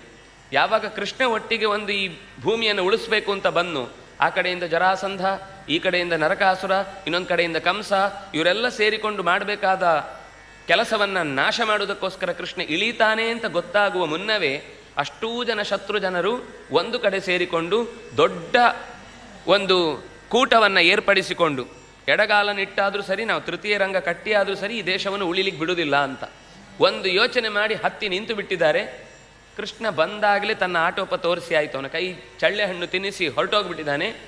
ಪೂತನೆಗೆ ಸಾಕು ತಾಯಿಯಾದವಳು ಕಂಸನಿಗೆ ತಲೆಬಿಸಿ ಆದದ್ದನ್ನು ನಾನು ಪರಿಹರಿಸ್ತೇನೆ ಅಂತ ಹೇಳಿ ಮೊಲೆಯೂಡಿಸಿ ಆಗ ಹುಟ್ಟಿದ ಹೊಸ ಹಸುಳೆಗಳನ್ನೆಲ್ಲರನ್ನೂ ಕೂಡ ಕರುಣೆಯೇ ಇಲ್ಲದೆ ಸ್ವತಃ ಒಂದು ಹೆಣ್ಣಾಗಿ ಅಷ್ಟೂ ಮಕ್ಕಳನ್ನು ವಿಷ ಊಡಿಸಿ ಸಾಯಿಸಿದ್ಲು. ದಾರಿಯಲ್ಲಿ ಹೀಗೆ ಹುಟ್ಟಿದ ಮಕ್ಕಳನ್ನೆಲ್ಲ ಸಾಯಿಸ್ತಾ ಬರುವಾಗ ನಂದಗೋಪನ ಮನೆಗೂ ಬಂದಳು. ಬಂದವಳು ಚಂದದ ಶರೀರವನ್ನು ಹೊತ್ತು ಮಗುವನ್ನು ಎತ್ತಿಕೊಂಡು ಹೋಗ್ತೇನೆ ಅಂತ ಕೇಳಿ ಹಾಗೆಯೇ ತೋಟಕ್ಕೆ ಒಯ್ದು ಮಗುವಿಗೆ ಹಾಲೂಡಿಸುವಾಗ ಕೃಷ್ಣ ಹಾಲನ್ನು ಜೊತೆಗೆ ಹಾಲಾಹಲವನ್ನು ಕುಡಿಯುವುದರ ಜೊತೆಗೆ ಹಾಲನ್ನು ಕುಡಿಯುವುದರ ಜೊತೆಗೆ ಅವಳ ಪ್ರಾಣವನ್ನೂ ಕುಡಿದು ಬಿಟ್ಟ. ಬಿದ್ದವಳೇ ದೊಡ್ಡ ಬೆಟ್ಟದಂತೆ ಕುಸಿದು ಬಿದ್ದಿದ್ದಾಳೆ. ಆ ಶರೀರವನ್ನು ಅವರಿಗೆ ಸೆಗ್ರಿಗೇಟ್ ಮಾಡಲಿಕ್ಕೆ 1 ತಿಂಗಳು ಬೇಕಾಯ್ತಂತೆ. ಆ ಶರೀರ ಕತ್ತರಿಸಿ ಭೂಮಿಯಲ್ಲಿ ಹೂತು ಹಾಕಲಿಕ್ಕೆ, ಅಂಥ ದೊಡ್ಡ ಭೂತದ ಶರೀರ. ಹೆದರಿಕೆ ಆಯಿತು, ಎಲ್ಲಿದ್ದಾನೆ ಕೃಷ್ಣ ಗೊತ್ತಿಲ್ಲ. ಹುಡುಕಿದ್ರು ಎಲ್ಲಿಯೂ ಕಾಣಲಿಲ್ಲ. ಕೊನೆಗೆ ಹತ್ತಿ ನೋಡಿದರೆ ಎದೆ ಮೇಲೆ ಆಟ ಆಡ್ತಾ ಕೂತಿದ್ದಾನೆ. ಹೆಣ್ಣು ಮಕ್ಕಳೆಲ್ಲ ಓಡಿ ಬಂದರು. ಓಡಿ ಬಂದವರು ಅಯ್ಯೋ ಕೃಷ್ಣನಿಗೆ ಏನಾದರೂ ಆಗಿ ಹೋಯಿತು ಅಂತ ಹೆದರಿ ಕೃಷ್ಣನನ್ನು ಕೆಳಗಿಳಿಸಿ ಬಹಳ ಪ್ರೀತಿಯಿಂದ ಅವನನ್ನು ಎತ್ತಿಕೊಂಡು ಬಂದು ಅವನಿಗೆ ರಕ್ಷೆಯನ್ನು ಮಾಡಿದ್ರಂತೆ. ಸಗಣಿ ನೀರು ತೆಗೆದು ದೃಷ್ಟಿ ತೆಗೆದ್ರು, ತಾಯ್ತ ಕಟ್ಟಿದ್ರು, ಪುಣ್ಯಾಹ ಮಂತ್ರಗಳನ್ನು ಹೇಳಿದರು. ಕೃಷ್ಣ ಆರಾಮಾಗಿ ಎಲ್ಲ ಮಾಡಿಸ್ಕೊಂಡ. ಮಾಡಿ ನೀವೆಲ್ಲ ಮಾಡೋರು ಮಾಡಿ, ನಿಮ್ಮ ಪ್ರೀತಿಯನ್ನು ನಾನು ಯಾಕೆ ಬೇಡ ಅಂತ ಹೇಳಬೇಕು ಅಂತ. ಅಲ್ಲೊಂದು ಗೃಹರಕ್ಷಾ ಸ್ತೋತ್ರ ಅಂತ, ಬಾಲರಕ್ಷಾ ಸ್ತೋತ್ರ ಅಂತ ಕರೀತಾರೆ. ಕೃಷ್ಣನನ್ನು ಯಶೋದೆ ಹೇಗೆ ರಕ್ಷಣೆಗೆ ದೇವತೆಗಳನ್ನು ಆಹ್ವಾನಿಸಿದಳು ಅಂತ. ಅವ್ಯಾದ ಜೋಂಘ್ರಿ ಮಣಿಮಾಂಸ್ತವ ಜಾನ್ವಥೋರು ಯಜ್ಞೋಚ್ಯುತ ಕಟ್ಟಿತಟಂ ಜಠರಂ ಹಯಾಸ್ಯ ಹೃತ್ಕೇಶವಸ್ತ್ವದುದರ ಈಶ ಇನಸ್ತು ಕಂಠಂ ವಿಷ್ಣುರ್ಭುಜಂ ಮುಖಮುರುಕ್ರಮ ಈಶ್ವರಃ ಖಂ ಚಕ್ರಗ್ರತ ಹಸ್ತಗ ಸಹಗದೋ ಹರಿರಸ್ತು ಪಶ್ಚಾತ್ ತ್ವತ್ಪಾರ್ಶ್ವಯೋ ಧನುರಸಿ ಮಧುಹಾಜನಶ್ಚ ಕೋಣೇಶು ಶಂಖ ಉರುಗಾಯ ಉಪರ್ಯುಪೇಂದ್ರ ತಾರ್ಕ್ಷಕ್ಷಿತೌ ಹಲಧರ ಪುರುಷ ಸಮಂತಾತ್. ಅಜ ರೂಪಿಯಾದ ಪರಮಾತ್ಮ ನಿನ್ನ ಕೈಗಳನ್ನು ಕಾಲುಗಳನ್ನು ರಕ್ಷಿಸಲಿ, ನಿನ್ನ ತೊಡೆಗಳನ್ನು ಮಣಿಗಂಟುಗಳನ್ನು ಯಜ್ಞನಾದ ಅಚ್ಯುತ ರಕ್ಷಿಸಲಿ, ಹೊಟ್ಟೆಯನ್ನು ತೊಡೆಯನ್ನು ಸೊಂಟವನ್ನು ಹಯಾಸ್ಯನಾದಂತಹ ಭಗವಂತ ರಕ್ಷಿಸಲಿ, ಕೇಶವನು ನಿನ್ನ ಎದೆಯನ್ನು, ಎದೆಯ ಮೇಲ್ಭಾಗದ ಕೆಳಭಾಗವನ್ನು ಈಶನಾದ ಇನನು, ಕಂಠವನ್ನು ಭುಜವನ್ನು ವಿಷ್ಣುವು, ಮುಖವನ್ನು ಉರುಕ್ರಮನೆಸಿದಂತಹ ತ್ರಿವಿಕ್ರಮನು, ಈಶ್ವರನು ತಲೆಯನ್ನು ಕೂಡ ರಕ್ಷಿಸಲಿ. ಚಕ್ರಿ ಎನಿಸಿದವನು, ಗದವನ್ನು ಹಿಡಿದು ನಿಂತಹ ಹರಿಯು ಜೊತೆಗೆ ನಿನ್ನ ಒಟ್ಟಿಗೆ ಇದ್ದು ಕೈಯಲ್ಲಿ ಹಿಡಿದ ಧನುಸ್ಸು ಬಾಣಗಳನ್ನು ಜೊತೆಗಿಟ್ಟುಕೊಂಡು ಮಧುಹನೆನಿಸಿ ನಿನ್ನನ್ನು ರಕ್ಷಿಸಲಿ. ದೇಹದ ಎಲ್ಲ ಭಾಗಗಳನ್ನು ಕೋಣಗಳಿಂದ ಬರುವಂತಹ ಎಲ್ಲ ತೊಂದರೆಗಳನ್ನು ಪರಿಹರಿಸುವುದಕ್ಕಾಗಿ ಶಂಖದಿಂದ ನಿಂತು ಉರುಗಾಯನೆನಿಸಿ ಉಪೇಂದ್ರನೆನಿಸಿ ರಕ್ಷಿಸಲಿ. ತಾರ್ಕ್ಷನ ಮೇಲೆ ಕುಳಿತಂತಹ ಭಗವಂತನ ರೂಪ, ಹಲಾಯುಧವನ್ನು ಹಿಡಿದಂತಹ ಪುರುಷ ರೂಪ ಭೂಮಿಯಲ್ಲಿ ನೆಲೆಸಿದಾಗ ಎಲ್ಲ ಸಂದರ್ಭದಲ್ಲೂ ನಿನ್ನನ್ನು ರಕ್ಷಿಸಲಿ. ಇಂದ್ರಿಯಗಳನ್ನು ಹೃಷಿಕೇಶನು, ಪ್ರಾಣಗಳನ್ನು ನಾರಾಯಣನು, ಶ್ವೇತದ್ವೀಪನೆನಿಸಿದಂತಹ ಭಗವಂತ, ಪತಿ ಎನಿಸಿದಂತಹ ಭಗವಂತ ಚಿತ್ತವನ್ನು, ಮನಸ್ಸನ್ನು ಯೋಗೇಶ್ವರನು ರಕ್ಷಿಸಲಿ.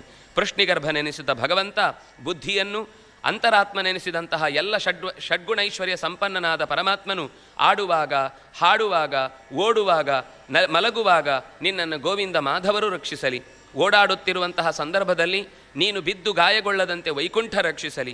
ಒಂದೆಡೆ ಕುಳಿತಾಗ ಶ್ರೀಯಪ್ಪತಿ ಎನಿಸಿದಂತಹ ಭಗವಂತ ನಿನ್ನನ್ನು ರಕ್ಷಿಸಲಿ. ಊಟ ಮಾಡುವಾಗ ಯಜ್ಞಭುಕ್, ಅದೇ ರೀತಿ ಎಲ್ಲ ಗ್ರಹಗಳಿಗೂ ಭಯಂಕರನೆನಿಸಿ ಅವ ಎಲ್ಲ ಗ್ರಹಗಳನ್ನು ಕೂಡ ದೂರಕ್ಕೆ ಓಡಿಸುವ, ದೃಷ್ಟಿಯ ಶಕ್ತಿಗಳನ್ನೆಲ್ಲ ಪಕ್ಕಕ್ಕೆ ಸರಿಸುವ ಡಾಕಿನಿಯರು, ಯಾತುಧಾನಿಯರು, ಕೂಷ್ಮಾಂಡ ಭೈರವಾದಿಗಳೆಲ್ಲವೂ ಕೂಡ ಅರ್ಭಕಗಳಿಗೆ ಅಂದರೆ ಮಕ್ಕಳಿಗೆ ತೊಂದರೆ ಕೊಡುವಂತಹ ಈ ಎಲ್ಲ ಭೂತ ಪ್ರೇತ ಪಿಶಾಚಗಳು, ಯಕ್ಷರಕ್ಷ ವಿನಾಯಕಗಳು ಕೋಟರದಲ್ಲಿ ಎಲ್ಲೆಲ್ಲೋ ಅಡಗಿ ಮನೆಯ ಮೇಲೆ, ಪಕ್ಕದಲ್ಲಿ, ಬೇರೆ ಬೇರೆ ಪ್ರಾಣಿ ಪಕ್ಷಿಗಳ ಕಣ್ಣಿನಲ್ಲಿ ಅಥವಾ ಉನ್ಮಾದಗಳಿಂದ ಕೂಡಿದಂತಹ ದುಷ್ಟರ ಮನಸ್ಸಿನಲ್ಲಿ ಸೇರಿಕೊಂಡಂತಹ ಎಲ್ಲ ಕೆಟ್ಟತನಗಳು ಕೂಡ ನಿನ್ನ ದೇಹ ಇಂದ್ರಿಯ ಪ್ರಾಣಗಳನ್ನು ಹೀರಲಿಕ್ಕೆ ಬರುವಂತಹ ಎಲ್ಲ ಶಕ್ತಿಗಳು, ಕನಸಿನಲ್ಲೂ ಬಂದು ತೊಂದರೆ ಕೊಡುವಂಥವುಗಳು, ಆಗಸದಿಂದ ಉದುರಿ ಬಿದ್ದಂತಹ ಉಲ್ಕಾಪಾತಗಳು, ಬೇರೆ ಬೇರೆ ಬಲಗಳಿಂದ ನಿಂತು ಗ್ರಹಗಳಲ್ಲಿ ನಿಂತು ಶಕ್ತಿಯನ್ನು ತುಂಬಿಕೊಂಡು ತಮ್ಮ ಕೆಟ್ಟ ಕೆಲಸಗಳನ್ನು ನಡೆಸಿ ನಿನಗೆ ತೊಂದರೆಯನ್ನು ಕೊಡುವಂತಹ ಎಲ್ಲರೂ ಕೂಡ ನಶ್ಯಂತು ವಿಷ್ಣೋ ನಾಮಗ್ರಹಣ ಭೀರವ. ನಾರಾಯಣನ ನಾಮ ಅನ್ನುವ ಒಂದು ಅಸ್ತ್ರದಿಂದ ಈ ಎಲ್ಲ ದುಷ್ಟ ಶಕ್ತಿಗಳು, ಕೆಟ್ಟ ಆಲೋಚನೆಗಳು, ದುಷ್ಟ ದೃಷ್ಟಿಗಳು, ನಾವು ಹೇಳುವಾಗ ಕಾಗೆ ಕಣ್ಣು, ಗೂಬೆ ಕಣ್ಣು, ಆ ಕಣ್ಣು, ಈ ಕಣ್ಣು ಅಂತೆಲ್ಲ ಹೇಳ್ತೇವಲ್ಲ, ಅದನ್ನೇ ಹೇಳಿ ಎಲ್ಲ ದುಷ್ಟ ಶಕ್ತಿಗಳು ಕೂಡ ಈ ಮಗುವಿಗೆ, ಯಾಕೆಂದರೆ ಪೂತನಿಯ ಶರೀರವನ್ನು ನೋಡಿ ಇವರಿಗೆ ಗಾಬರಿಯಾಗಿ ಹೋಗಿದೆ, ಆ ಎಲ್ಲ ದುಷ್ಟಶಕ್ತಿಗಳಿಂದ ಸಮಸ್ಯೆಗಳಿಂದ ನೀನನ್ನು ಪಾರು ಮಾಡಲಿ ಅಂತ ಪ್ರಣಯಬದ್ಧ ಗೀರ್ಭಿಹಿ, ಅತ್ಯಂತ ಪ್ರಣಯದಿಂದ ತುಂಬಿದ ಮಾತುಗಳಿಂದ ಈ ಮಗುವಿಗೆ ಏನೂ ಆಗಬಾರ್ದಪ್ಪ ಅಂತ ಗಾಬರಿ ಆಗಿಬಿಟ್ಟಿದ್ದಾರೆ. ಎಲ್ಲರೂ ಅಪ್ಪಿಕೊಳ್ಳುವುದು, ಮುದ್ದಾಡುವುದು, ಹಿಡ್ಕೊಳ್ಳುವುದು, ಇನ್ಯಾರ ಕೈಗೂ ಕೊಡಬಾರ್ದಪ್ಪ, ಅಂತ ಯಶೋದೆಗೆ. ಇವಳು ಯಾರೋ ತೊಗೊಂಡು ಹೋದವಳು, ತೊಗೊಂಡು ಹೋಗಿ ಏನೋ ಮಾಡಿಬಿಡ್ತಿದ್ಲು. ಪುಣ್ಯಕ್ಕೆ ದೇವರ ದಯೆ ದೊಡ್ಡದು, ಮಗುವನ್ನು ರಕ್ಷಿಸಿಬಿಟ್ಟಿದ್ದಾನೆ. ಅಕಸ್ಮಾತ್ ಬಿದ್ದವಳು ಎದೆ ಅಡಿಗಿಟ್ಕೊಂಡು ಬಿದ್ದಿದ್ರೆ ಹಿಂದಕ್ಕೆ ಬಿದ್ದಲು, ನನ್ನ ಮಗು ಬಚಾವಾಯಿತು, ಎದೆ ಮೇಲಿತ್ತು. ಅವಳು ಎದುರು ಇದ್ದಿದ್ರೆ ನನ್ನ ಮಗು ಅಪ್ಪಚ್ಚೆ ಆಗಿಬಿಡ್ತಿತ್ತು ಅಂತ ಇದ್ದ ದೇವರಿಗೆಲ್ಲ ಹರಕೆ ಹೊತ್ಕೊಂಡ್ಲು, ಏನೂ ಆಗದೇ ಇರಲಿ ಮಗುವಿಗೆ ಅಂತ. ಭಗವಂತ ನಗ್ತಾ ಇದ್ದ, ಏನೇನೋ ಮಾಡ್ಕೊಳ್ಳಿ ನಿಮ್ಮ ಕೆಲಸಗಳನ್ನು, ನನ್ನ ಕೆಲಸ ನಾನು ಮಾಡ್ಕೋತಾ ಹೋಗ್ತೇನೆ ಅಂತ ಕೂತಿದ್ದ. ಕೊನೆಗೆ ವ್ರಜದಲ್ಲಿ ಮಗು ಹುಟ್ಟಿದ್ದಕ್ಕಾಗಿ ಅವನು ಆಗಲೇ 11 ದಿವಸದಲ್ಲಿ ಮಾಡಬೇಕಿದ್ದಂತಹ ಕೆಲಸಗಳಲ್ಲಿ ಮುಖ್ಯವಾಗಿ ದಾನ ದಕ್ಷಿಣೆಗಳನ್ನೆಲ್ಲ ಬೇಕಾದಷ್ಟು ಕೊಟ್ಟ. ತಾಯಿಯಂದ್ರೆ ಅದಕ್ಕೆ ರಕ್ಷಾ ಕವಚವನ್ನೂ ಹಾಕಿದರು. ಪೂತನೆಯ ಸಾವಿನ ಬಳಿಕ ವ್ರಜದಲ್ಲಿ ಕೆಲವೆಲ್ಲ ಜಾಗ್ರತೆಗಳನ್ನು ಜಾಸ್ತಿ ಮಾಡಿಕೊಂಡ್ರು, ನೋಡ್ಕೊಳ್ತಾ ಇದ್ರು ಏನೂ ಆಗಬಾರ್ದು ಅಂತ. 4 ತಿಂಗಳು ಕಳೆಯಿತು. ಮಗುವಿಗೆ ಮೊದಲ ಬಾರಿಗೆ ದೇವಸ್ಥಾನಕ್ಕೆ ಕರ್ಕೊಂಡು ಹೋಗುವ ಕೆಲಸ. ಬಿಸಿಲಿನಲ್ಲಿ ಮಗುವಿಗೆ ತೊಂದರೆ ಆಗಬಾರ್ದು ಅಂತ ಅದೇ ಬಂಡಿಯ ಕೆಳಗಡೆ ನೆರಳಿಗೆ ಮಲಗಿಸಿದ್ದಾರೆ. ಇದ್ದಕ್ಕಿದ್ದಂತೆ ಬಂಡಿ ಮುಂದಕ್ಕೆ ಉರುಳುತ್ತಾ ಆ ಮಗುವಿನ ಮೇಲೆ ಎಲ್ಲ ಭಾರವನ್ನು ಹಾಕಿ ಬೀಳಬೇಕು ಅನ್ನುವಷ್ಟರಲ್ಲಿ ತನ್ನ ಕಾಲಿನ ಬೆರಳ ತುದಿಯ ಕೊನೆಯಿಂದ ಸಣ್ಣದಾಗಿ ಒಂದು ಒತ್ತು ಕೊಟ್ಟಿದ್ದಾನೆ. ಅದು ಆಗಸಕ್ಕೆ ನೆಗೆದು ಎಲ್ಲ ಕೈಕಾಲುಗಳು ಛಿದ್ರವಾದ ಹಾಗೆ ಆ ಬಂಡಿ ಎಲ್ಲವೂ ಕೂಡ ಪುಡಿಗಟ್ಟಿ ಹೋಗಿದೆ. ಎಲ್ಲರೂ ಆಶ್ಚರ್ಯದಿಂದ ಸಿಡಿಲು ಬಿತ್ತೋ ಅಂತ ಬೆದರಿ ಬಂದು ನೋಡಿದರೆ ಮಗು ನಗುತ್ತಾ ಇದೆ, ಸುತ್ತ ಎಲ್ಲ ಬಂಡಿಯ ತುಂಡುಗಳು ಬಿದ್ದಿವೆ. ಮತ್ತೆ ಹೆದರಿಕೆಯಿಂದ ಓಡಿ ಬಂದರು. ವಿಪ್ರರೆಲ್ಲ ಸೇರಿಕೊಂಡು ಸ್ವಸ್ತಿ ವಾಚನವನ್ನು ಹಾಕಿದರು. ಅಷ್ಟೊತ್ತಿಗೆ ಮತ್ತೆ ಮಗುವನ್ನು ವಿಹಾರಕ್ಕಾಗಿ ಅಂತ ಕರೆದುಕೊಂಡು ಹೋಗಿ ಉಪವನದಲ್ಲಿ ಕುಳಿತಾಗ ಜೋರಾಗಿ ಬೀಸಿದ ಗಾಳಿ ಇದ್ದಕ್ಕಿದ್ದಂತೆ ಮಗುವನ್ನು ಎತ್ತಿಕೊಂಡು ಹೋಗಿದೆ. ಹೆದರಿದವಳು ಏನಾಯಿತು ಅಂತ ಅಂದುಕೊಂಡು ನೋಡಿದ್ದಾಳೆ, ಮಗು ಇಲ್ಲ. ಸ್ವಲ್ಪ ಹೊತ್ತು ಎತ್ತರಕ್ಕೆ ಕರೆದೊಯ್ದಂತಹ ತೃಣಾವರ್ತನ ಮೇಲೆ ತನ್ನ ದೇಹದ ಎಲ್ಲ ಭಾರವನ್ನು ಬಿಟ್ಟು ನೆಲಕ್ಕೆ ಹಾಗೆ ಕುಸಿಯುವಂತೆ ಮಾಡಿ ಅವನನ್ನು ಕೊಂದಿದ್ದಾನೆ. ಮಗುವನ್ನು ಎಲ್ಲೋ ಸಿಕ್ಕಿತು ಅಂತ ತಂದು ತೊಡೆ ಮೇಲೆ ಮಲಗಿಸಿಕೊಂಡಿದ್ದಾಳೆ. ಆಗ ಅದು ಅಂತ ಬಾಯಿ ತೆಗೆದರೆ ಜಗತ್ತೆಲ್ಲ ಕಂಡಿದೆ ಅವಳಿಗೆ. ಯಶೋದೆ ಪ್ರಜ್ಞೆ ತಪ್ಪಿ ಬಿದ್ದಿದ್ದಾಳೆ. ಜಗತ್ತು ಕಾಣುವುದು ಅಂದರೆ ಜಗತ್ತಿನ ಎಲ್ಲ ವಸ್ತುಗಳ ಜೊತೆಗೆ ತಾನೂ ಕಾಣಿಸಿದ್ದೇನೆ, ತನ್ನ ತೊಡೆಯಲ್ಲಿರುವ ಮಗು ಕಾಣಿಸಿದೆ, ಆ ಮಗುವಿನ ಬಾಯಿ ಕಾಣಿಸಿದೆ, ಮತ್ತೆ ಜಗತ್ತು ಕಂಡಿದೆ. ಇದರೊಳಗೆ ಅರ್ಥ ಮಾಡ್ಕೊಳ್ಳಿಕ್ಕಾಗದೆ ಅಲ್ಲೇ ಮೂರ್ಛೆ ಬಿದ್ದು ಎಷ್ಟು ನೆನಪಿರಬೇಕೋ ಅಷ್ಟು ನೆನಪುಳಿಸಿ ಉಳಿದದ್ದನ್ನೆಲ್ಲ ಮರೆಸಿದ. ವಸುದೇವ ಯದುಗಳ ಕುಲಗುರುಗಳಾದಂತಹ ಗರ್ಗಾಚಾರ್ಯರನ್ನು ಕಳುಹಿಸಿ ಕ್ಷತ್ರಿಯೋಚಿತವಾದ ಸಂಸ್ಕಾರಕ್ಕೆ ಸರಿಯಾಗಿ ನಾಮಕರಣಾದಿಗಳನ್ನು ಮಾಡಬೇಕು ಅಂತ ಹೇಳಿದ್ದಾನೆ. ವಸುದೇವನ ಅಂದರೆ ನಂದಗೋಪ ಕಂಸನಿಗೆ ಹೋಗಿ ಕರವನ್ನು ಟ್ಯಾಕ್ಸನ್ನು ಕಟ್ಟಿ ಬಂದಿದ್ದಾನೆ. ಆಗ ಅವನು ಹೇಳಿದ್ದಾನೆ, ಬಹಳ ಕಾಲ ಇಲ್ಲೇ ಇರಬೇಡ, ನಿಮ್ಮ ಸಂಬಂಧ ಗೊತ್ತಾಯಿತು ಅಂತಂದರೆ ಕೃಷ್ಣನಿಗೆ ತೊಂದರೆ ಆಗುತ್ತೆ, ಏನೋ ಅಪಾಯ ನಿಮಗೂ ತೊಂದರೆ ಮಾಡ್ಬೋದು, ಅದರಿಂದಾಗಿ ನೀನು ಯಾವಾಗಲೂ ನನ್ನನ್ನು ಭೇಟಿಯಾಗಲಿಕ್ಕೆ ಬರಬೇಡ ಅಂತ ಹೇಳಿ ಏನೇನೋ ಸೂಚನೆ ಕೊಡಬೇಕಾದನ್ನೆಲ್ಲ ಕೊಟ್ಟು ಕಳುಹಿಸಿದ್ದಾನೆ. ಗರ್ಗಾಚಾರ್ಯರು ಬಂದು ರಹಸ್ಯವಾಗಿ ಬಾಲಕರಿಗೆ ಇಬ್ಬರಿಗೂ ಕೂಡ ಕೃಷ್ಣ ಮತ್ತು ಬಲರಾಮ ಅನ್ನುವ ಹೆಸರನ್ನು ಇಟ್ಟಿದ್ದಾನೆ. ಆ ಹೆಸರನ್ನು ಇಡುವಾಗ ಹೇಳಿದ್ದಾನೆ, ಇದು ಅವನದ್ದೇ ಹೆಸರನ್ನು ನಾನು ಮತ್ತೆ ನೆನಪಿಸ್ತಾ ಇದ್ದೇನೆ, ಇದು ಹೊಸ ಹೆಸರೇನಲ್ಲ, ಇವನು ಏನು ಅಂತ ನಿನಗೆ ಸಾಮಾನ್ಯ ಅಂತ ಅಂದ್ಕೊಳ್ಬೇಡ, ಇವನು ಅಸಾಧಾರಣವಾದ ವ್ಯಕ್ತಿ ಇದ್ದಾನೆ ಅಂತ ಅವನ ಅನೇಕ ಸಂಗತಿಗಳನ್ನು, ಯೋಚನೆ ಮಾಡಬೇಕಾದ ಸಂಗತಿಗಳನ್ನೆಲ್ಲ ಹೇಳ್ತಾನೆ. ಭಗವಂತನ ಬಗ್ಗೆ ನಾವು ಎಷ್ಟು ಎಚ್ಚರಿಕೆಯಿಂದರೂ ಇದ್ದರೂ ಕಷ್ಟನೇ. ಏಷವ ಶ್ರೇಯ ಆಧಾಸ್ಯತ್ ಗೋಪ ಗೋಕುಲನಂದನಃ ಅನೇನ ಸರ್ವದುರ್ಗಾಣಿ ಯೂಯ ಮಂಜಸ್ತರಿಷ್ಯಥ. ನಿಮ್ಮನ್ನು ಉದ್ಧರಿಸಲಿಕ್ಕೆ ಬಂದಿದ್ದಾನೆ, ನೀವು ಅವನನ್ನು ರಕ್ಷಿಸ್ತೀರಿ ಅಂತ ಅಂದ್ಕೊಳ್ಬೇಡಿ. ನಿಮಗೆ ಶ್ರೇಯಸ್ಸನ್ನು ಕೊಡುವುದಕ್ಕೋಸ್ಕರ ಇಲ್ಲಿ ನೆಲೆಸಿದ್ದಾನೆ. ನೀವೇ ಕೇಳಿದಂತೆ ಹಿಂದೆ ಕೃಷ್ಣನ ಭಗವಂತನ ಬಾಲಲೀಲೆಗಳನ್ನು ನಾವು ಮನೆಯಲ್ಲಿ ಇಟ್ಟುಕೊಂಡು ಸಂತೋಷ ಪಡಬೇಕು ಅಂತ ಕೇಳಿದ್ದಕ್ಕೋಸ್ಕರ ಇಲ್ಲಿ ಬಂದಿದ್ದಾನೆ. ತಸ್ಮಾತ್ ನಂದಾತ್ಮಜೋಯಂತೆ ನಾರಾಯಣ ಸಮೋ ಗುಣೈ ಶ್ರಿಯಾ ಕೀರ್ತ್ಯ ಅನುಭಾವೇನ ಗೋಪಾಯಸ್ವ ಸಮಾಹಿತ. ಅದರಿಂದಾಗಿ ಅವನನ್ನು ಬಹಳ ಪ್ರೀತಿಯಿಂದ ನಿನ್ನ ಉದ್ಧಾರಕ್ಕಾಗಿ ಅವನನ್ನು ನೋಡಿಕೊ ಹೊರತು ಅವನನ್ನು ಉದ್ಧರಿಸ್ತೇನೆ ಅಂತನ್ನುವ ಯೋಚನೆ ನಿನ್ನಲ್ಲಿ ಬೇಕಾಗಿಲ್ಲ ಅಂತ ಕೃಷ್ಣನ ರಹಸ್ಯವನ್ನೆಲ್ಲ ಹೇಳ್ತಾನೆ. ಹೀಗೆ ಅವರಿಬ್ಬರೂ ಕೂಡ ಅಂಬೆಗಾಲಿಟ್ಟುಕೊಂಡು ಮನೆಯೆಲ್ಲ ತಿರುಗ್ತಾ ಇದ್ದಾರೆ. ಬೆಣ್ಣೆ ಮುದ್ದೆಗಳನ್ನೆಲ್ಲ ತಿಂದು ಸಂತೋಷದಲ್ಲಿ ಮೆರೀತಾ ಇರಬೇಕಾದ್ರೆ ಸುತ್ತಲಿನ ಮಕ್ಕಳೆಲ್ಲ ಆ ಮನೆಗೆ ಬಂದು ಸೇರಿಕೊಂಡಿದ್ದಾರೆ. ಅನೇಕ ಮಕ್ಕಳ ಜೊತೆಗೆ ಪ್ರಾಣಿ ಪಕ್ಷಿಗಳು ಕೂಡ ಇವರಲ್ಲಿ ಯಾವುದು ಕೂಡ ಮಕ್ಕಳೇನಾದರೂ ತೊಂದರೆ ಮಾಡ್ತಾವೆ ಅಂತ ಹೆದರುತ್ತವೆ. ಸಾಮಾನ್ಯ ಯಾರೇ ಆದರೂ ಪ್ರಾಣಿ ಪಕ್ಷಿಗಳು ಮನುಷ್ಯರ ಹತ್ರ ಬರುವುದೇ ಇಲ್ಲ. ಮನುಷ್ಯನ ಮೇಲೆ ಯಾವತ್ತೂ ನಂಬಿಕೆ ಇಲ್ಲ ಪ್ರಾಣಿಗಳಿಗೆ, ಪಕ್ಷಿಗಳಿಗೆ. ಆದರೆ ಇಲ್ಲಿ ಎಲ್ಲ ಗುಬ್ಬಿ ಇರ್ಬೋದು, ಗಿಳಿ ಇರ್ಬೋದು, ಕೋತಿ ಇರ್ಬೋದು, ಅಳಿಲಿರ್ಬೋದು, ನವಿಲುಗಳಿರ್ಬೋದು, ಮೊಲಗಳಿರ್ಬೋದು, ಎಲ್ಲವೂ ಬಂದು ಕೃಷ್ಣ ಎಲ್ಲಿದ್ದಾನೋ ಅವನ ಜೊತೆಗೆ ಬಂದು ಓಡಾಡ್ತಾ ಇವೆ. ಈ ಸಂದರ್ಭದಲ್ಲಿ ಒಂದು ಸರ್ತಿ ತಾಯಿ ಮಗುವನ್ನು ತೊಡೆ ಮೇಲೆ ಮಲಗಿಸಿದವಳು ಒಲೆಯಲ್ಲಿ ಹಾಲು ಉಕ್ಕಿ ಹೋಗುತ್ತೆ ಅಂತ ಮಗುವನ್ನು ಗಡಿಬಿಡಿಯಲ್ಲಿ ಪಕ್ಕಕ್ಕೆ ಕುಕ್ಕಿ ಹೋಗ್ಬಿಟ್ಲು. ಅವನಿಗೆ ಸಿಟ್ಟು ಬಂತು, ನನಗಿಂತ ಹಾಲೇ ಮುಖ್ಯನಾ ಅಂತೇಳಿ ತೆಗೆದು ಕೈಯಲ್ಲಿ ಅಲ್ಲೇ ಅವಳು ಮಥನ ಮಾಡ್ತಾ ಇದ್ದು ತೆಗೆದು ಬಡಿಗೆಯಲ್ಲಿ ಆ ಗಡಿಗೆಯನ್ನು ಒಡೆದು ಬಿಟ್ಟಾಗ ಅವನಿಗೆ ಅಮ್ಮನಿಗೆ ಸಿಟ್ಟು ಬಂತು. ಏನು ನೀನು ಇಷ್ಟೆಲ್ಲ ತೊಂದರೆ ಉಪಟಳವನ್ನು ಕೊಡ್ತೀಯಾ ಅಂತ ಹೇಳಿ ಅವನನ್ನು ಹಗ್ಗದಲ್ಲಿ ಕಟ್ಟಲಿಕ್ಕೆ ಹೋದ್ಲು. ಎಷ್ಟು ಕಟ್ಟಿದ್ರು ಹಗ್ಗ ಕೈಗೆ ಸಿಗಲೇ ಇಲ್ಲ. ಎಷ್ಟು ಮಾಡಿದರೂ ಗಂಟು ಹಾಕುವಲ್ಲಿ ಕಮ್ಮಿ ಆಗ್ತಾ ಇದೆ, 2 ಅಂಗುಲ. ಎಷ್ಟು ಹೊಸ ಹಗ್ಗ ತಂದು ಕಟ್ಟಿದ್ರು 2 ಅಂಗುಲ ಕಮ್ಮಿ ಆಯಿತು. ಕೊನೆಗೆ ಕೃಷ್ಣ ನಿನ್ನನ್ನು ನನಗೆ ಕಟ್ಟಲಿಕ್ಕೆ ಸಾಧ್ಯ ಇಲ್ಲ ಅಂತ ಯಾವಾಗ ಶರಣಾದ್ಲು ಹಗ್ಗ ಸರಿ ಆಯಿತು, ಕಟ್ಟಿದ್ಲು, ತಗೊಂಡು ಹೋಗಿ. ಅಂದರೆ ನಿನ್ನನ್ನು ನಾನು ಹಿಡಿಲಿಕ್ಕೆ ಸಾಧ್ಯ ಇಲ್ಲ ಅನ್ನುವ ಜ್ಞಾನ ಬಂತು. ಅಲ್ಲಿ ತನಕ ಭಕ್ತಿ ಇತ್ತು, ವೈರಾಗ್ಯ ಇತ್ತು. ನಿನ್ನನ್ನು ಹಿಡಿಲಿಕ್ಕೆ ನನ್ನ ಹತ್ರ ಸಾಧ್ಯ ಇಲ್ಲ ಅಂತ ಯಾವಾಗ ಎಚ್ಚರ ಆಯಿತೋ ಆಗ ಹಗ್ಗ ಗಂಟು ಬಿತ್ತು, ಕಟ್ಟಿದ್ಲು. ಉಲೂಖಲ ಇತ್ತು ಮನೆಯಲ್ಲಿ, ಒಂದು ದೊಡ್ಡ ಒರಳಿತ್ತು. ಆ ಒರಳಿಗೆ ಕಟ್ಟಿ ಹೊರಟು ಹೋಗಿದ್ದಾಳೆ. ಹೊರಟು ಹೋದರೆ ಕೃಷ್ಣ ಸುಮ್ಮನಿರ್ತಾನ. ಅಲ್ಲಿಂದ ಅದನ್ನು ಹಾಗೆ ಎಳ್ಕೊಂಡು ಅಂಗಳದ ಮುಖದ್ವಾರವನ್ನು ದಾಟಿ ತೋಟದಲ್ಲಿದ್ದ 2 ದೊಡ್ಡ ಅರ್ಜುನ ಅಶೋಕ ವೃಕ್ಷಗಳ ಮಧ್ಯಕ್ಕೆ ಹಾದು ಹೋಗಿದ್ದಾನೆ. ಹಾದು ಹೋಗಿ ಆ ಅರ್ಜುನ ವೃಕ್ಷದ ಮಧ್ಯದಲ್ಲಿ ಅಲ್ಲೇ ಹೋಗಬೇಕಾ, ಈಚೆಯಿಂದ ಹೋಗಿದ್ರೆ ಆಗ್ತಿತ್ತು. ಅದು ಅಂಥ ದೊಡ್ಡ ಒರಳು, ಅಂಥ ಚಿಕ್ಕ ಶರೀರ ಇಟ್ಕೊಂಡು ಎಳ್ಕೊಂಡು ಹೋಗಿದ್ದಾನೆ. ಇದ್ದಕ್ಕಿದ್ದಂತೆ ಉಲೂಖಲದ ವೇಗವನ್ನು ತಡೆಯಲಾಗದೆ ಮರ 2 ಕೂಡ ಸಟ ಅಂತ ಸೀಳಿಕೊಂಡು 2 ಕಡೆಗೆ ಉರುಳಿ ಬಿದ್ದಿದೆ. ಅಲ್ಲಿದ್ದ 2 ನಳಕೂಬರ ಮಣಿಗ್ರೀವ ಅನ್ನುವಂತಹ ಗಂಧರ್ವರು ಕೃಷ್ಣನನ್ನು ಪ್ರಾರ್ಥನೆ ಮಾಡಿ, ಹಿಂದೆ ನಾವು ಮಾಡಿದ ತಪ್ಪಿಗೆ ಮರದಂತಾಗಿ ಇಂಥ ದೊಡ್ಡವರು ಬಂದಾಗ ಗಮನಿಸದೆ ಬೆತ್ತಲೆಯಾಗಿ ಹಾಗೆ ನಿಂತಿದ್ರಂತೆ. ಅವರು ವಿರಾಗಿಗಳಲ್ಲ, ನಮ್ಮನ್ನು ನೋಡಿ ಇವರು ಯಾಕೆ ವಿಕಾರ ಬರಬೇಕು ಅಂತ ಹೇಳಿ ಉಳಿದ ಹೆಣ್ಮಕ್ಳೆಲ್ಲ ಅವಿತು ಕೂತರು. ಇವರು ಹಾಗೆ ಮಾಡದೇ ಇದ್ದಾಗ, ನೀವು ನಿರ್ಲಜ್ಜರಾಗಿ ನಿಂತೇ ಇದ್ದೀರಲ್ವ, ನೀವು ನಿಂತಿರುವ ಮರಗಳೇ ಆಗಿ ಹೋಗಿ ಅಂತ ಶಪಿಸಿದ್ದಕ್ಕೆ ಹೀಗೆ ನಮಗೊಂದು ಶಾಪ ಬಂದು ಕೃಷ್ಣನ ದರ್ಶನದಿಂದ, ಕೃಷ್ಣನ ಸ್ಪರ್ಶದಿಂದ ನಿಮಗೆ ಉದ್ಧಾರ ಅಂತ ನಾವು ಕ್ಷಮೆ ಕೇಳಿದ್ದಕ್ಕೆ ಹೇಳಿದ್ದು ಇವತ್ತು ಸತ್ಯ ಆಯಿತು ಅಂತ ಅವರು ಸ್ತೋತ್ರ ಮಾಡ್ತಾರೆ. ಭಗವಂತನ ಆಜ್ಞೆಯಂತೆ ಅವರು ಸ್ವಲೋಕಕ್ಕೆ ಹೊರಟು ಹೋಗ್ತಾರೆ. ಅದರಲ್ಲಿರುವ ಧುನಿ ಮತ್ತು ಚುಮು ಅನ್ನುವ 2 ರಕ್ಕಸರನ್ನು ನಾಶ ಮಾಡಿದ, ಗಂಧರ್ವರನ್ನು ಉದ್ಧರಿಸಿದ. ನಂದ ಅವನ ಸೊಂಟಕ್ಕೆ ಕಟ್ಟಿದ ಉಲೂಖಲವನ್ನು ಬಿಡಿಸಿ ಮನೆಗೆ ಕರ್ಕೊಂಡು ಬಂದ. ಗೋಪಾಲಕರೆಲ್ಲ ಅಚ್ಚರಿ, ಏನಿದು ಈ ಥರದ ಅದ್ಭುತವಾದ ನಡೆ ಕೃಷ್ಣನದ್ದು, ಒಂದಾದ ಮೇಲೆ ಒಂದು ನಡೀತಾನೆ ಇದೆ. ಅದರ ಮಧ್ಯದಲ್ಲಿ ಅಂದರೆ ಒಟ್ಟು ಪೂತನೆ ಆಯಿತು, ಶಕಟ ಆಯಿತು, ತೃಣಾವರ್ತ ಆಯಿತು. ಈಗ ನೋಡಿದರೆ ಈ ಅರ್ಜುನ ವೃಕ್ಷಗಳು ಅದು ಎಂಥ ಸಾಮಾನ್ಯ ಮರಗಳಾಗಿರಲಿಲ್ಲ.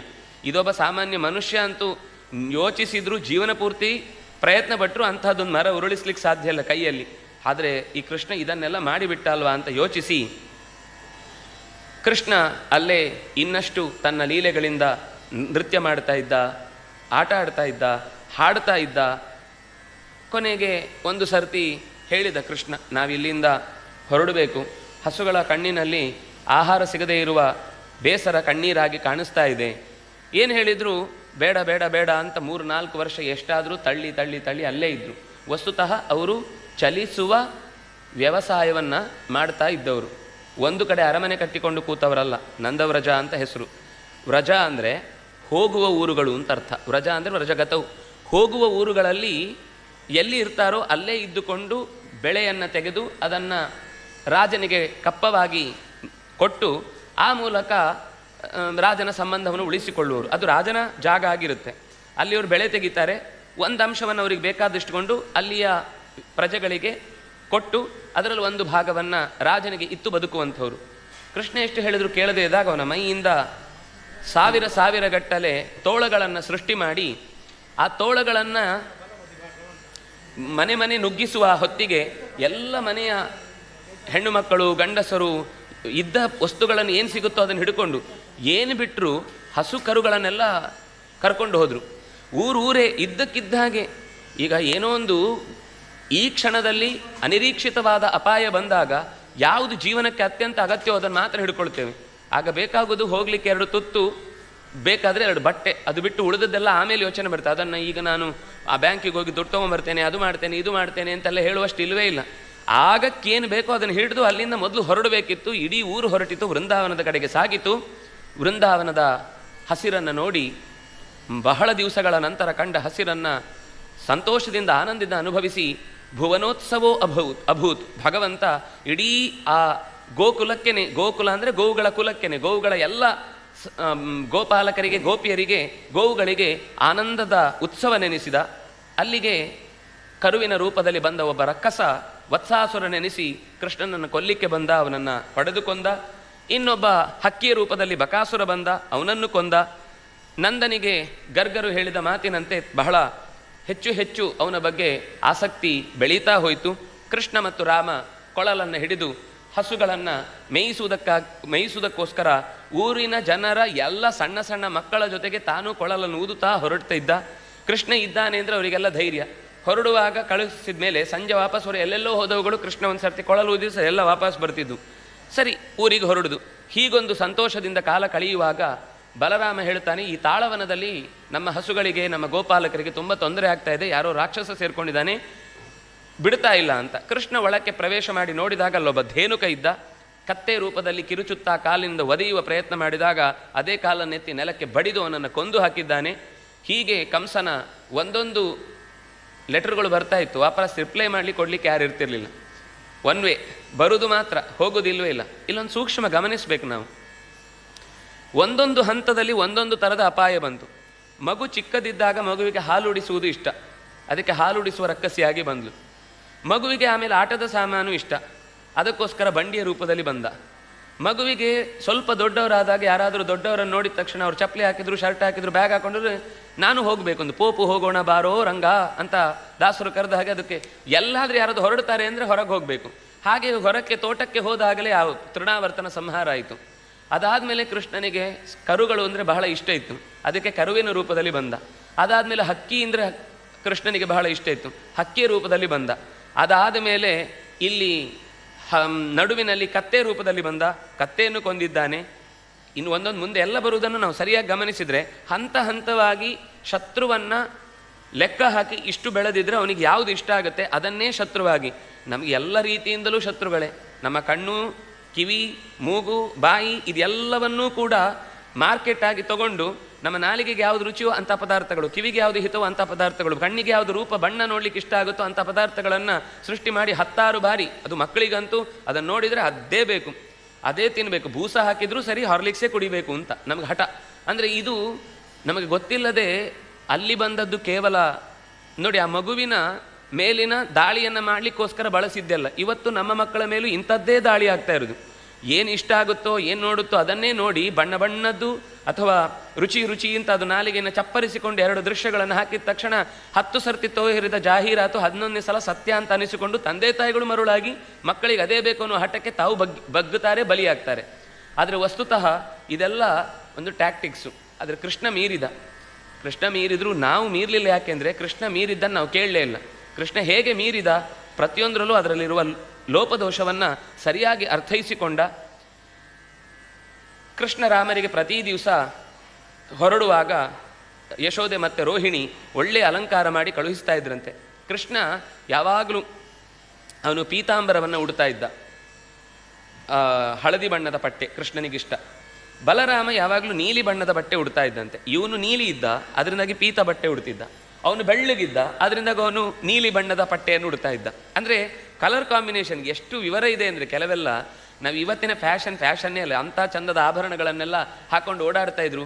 ಒಂದು ಕಿವಿಗೆ ಟಿಕ್ಕಿ ಅಂತ ಇದೆಯಲ್ಲ ಇವತ್ತೆಲ್ಲ, ಅದು ಬಲರಾಮನ ಸ್ಟೈಲ್. ಅದು ಬಲರಾಮ ಒಂದೇ ಕಿವಿಗೆ ಯಾವಾಗಲೂ ಕರ್ಣ ಕುಂಡಲವನ್ನು ಹಾಕ್ಕೊಳ್ತಾ ಇದ್ದ ಅಂತ. ಹಾಗಾಗಿ ಯಾವುದು ಹೊಸತೇನಲ್ಲ, ಎಲ್ಲ ಹಳೇದೆ. ನಾವು ಇವತ್ತೇನೋ ಅದನ್ನು ಅಲ್ಲಿದ್ದು ಗೊತ್ತಿಲ್ಲದೆ ನಮ್ಮದೇ ಹೊಸತನ ಅಂತ ಅಂದ್ಕೊಂಡಿದ್ದೇವೆ. ಒಂದು ದಿವಸ ಮನೆಗೆ ಗೋಪಾಲಕರೆಲ್ಲ ಗಾಬರಿಯಿಂದ ಬಂದಿದ್ದಾರೆ. ಯಮುನೆಯ ದಡದಲ್ಲಿ ಶವಗಳ ಮೆರವಣಿಗೆ ಆಗ್ತಾ ಇದೆ. ಹೆದರಿಕೆ ಆಯಿತು, ಏನು ಅಂತ ಗೊತ್ತಾಗ್ತಾ ಇಲ್ಲ ಅಂತ. ಅದರ ಪಕ್ಕಕ್ಕೆ ಹಾದು ಹೋದವರೆಲ್ಲ ಉರುಳಿ ಬೀಳ್ತಾ ಇದ್ದಾರೆ. ಕಾಡು ಪ್ರಾಣಿಗಳಿವೆ, ವರಾಹ, ಸೂಕರ, ವ್ಯಾಘ್ರಾಹ, ಗಜಾಹ, ಎಲ್ಲ ಪ್ರಾಣಿಗಳು, ಆನೆಗಳು, ಕರಡಿಗಳು, ಕುದುರೆಗಳು, ಈ ಕಾಡಿನಿಂದ ಬಂದವುಗಳೆಲ್ಲ ಕ್ರೂರ ಪ್ರಾಣಿಗಳು ಉರುಳಿ ಬಿದ್ದಿವೆ ಅಂತ ಗೊತ್ತಾಗಿ ಕೃಷ್ಣ ಓಡಿ ಹೋಗಿ ಯಮುನೆಯ ದಡದಲ್ಲಿ ನೋಡಿದಾಗ ವಿಷದ ಗಾಳಿಯೇ ಆವರಿಸಿಕೊಂಡು ಎಲ್ಲವನ್ನೂ ನಾಶ ಮಾಡ್ತಾ ಇದೆ. ಕೃಷ್ಣ ತಕ್ಷಣ ಕೇವಲ ತನ್ನ ನೋಡುವಿಕೆಯಿಂದಲೇ ಆ ಎಲ್ಲ ಪ್ರಾಣಿಗಳಿಗೂ ಕೂಡ ಮರಳಿ ಮೂರ್ಛೆ ಹೋದವುಗಳನ್ನು ಎಬ್ಬಿಸಿ ಜೀವ ಕೊಟ್ಟು ಪುನರುಜ್ಜೀವನಗೊಳಿಸಿ ಅವುಗಳನ್ನು ಕಳುಹಿಸಿದ್ದಾನೆ.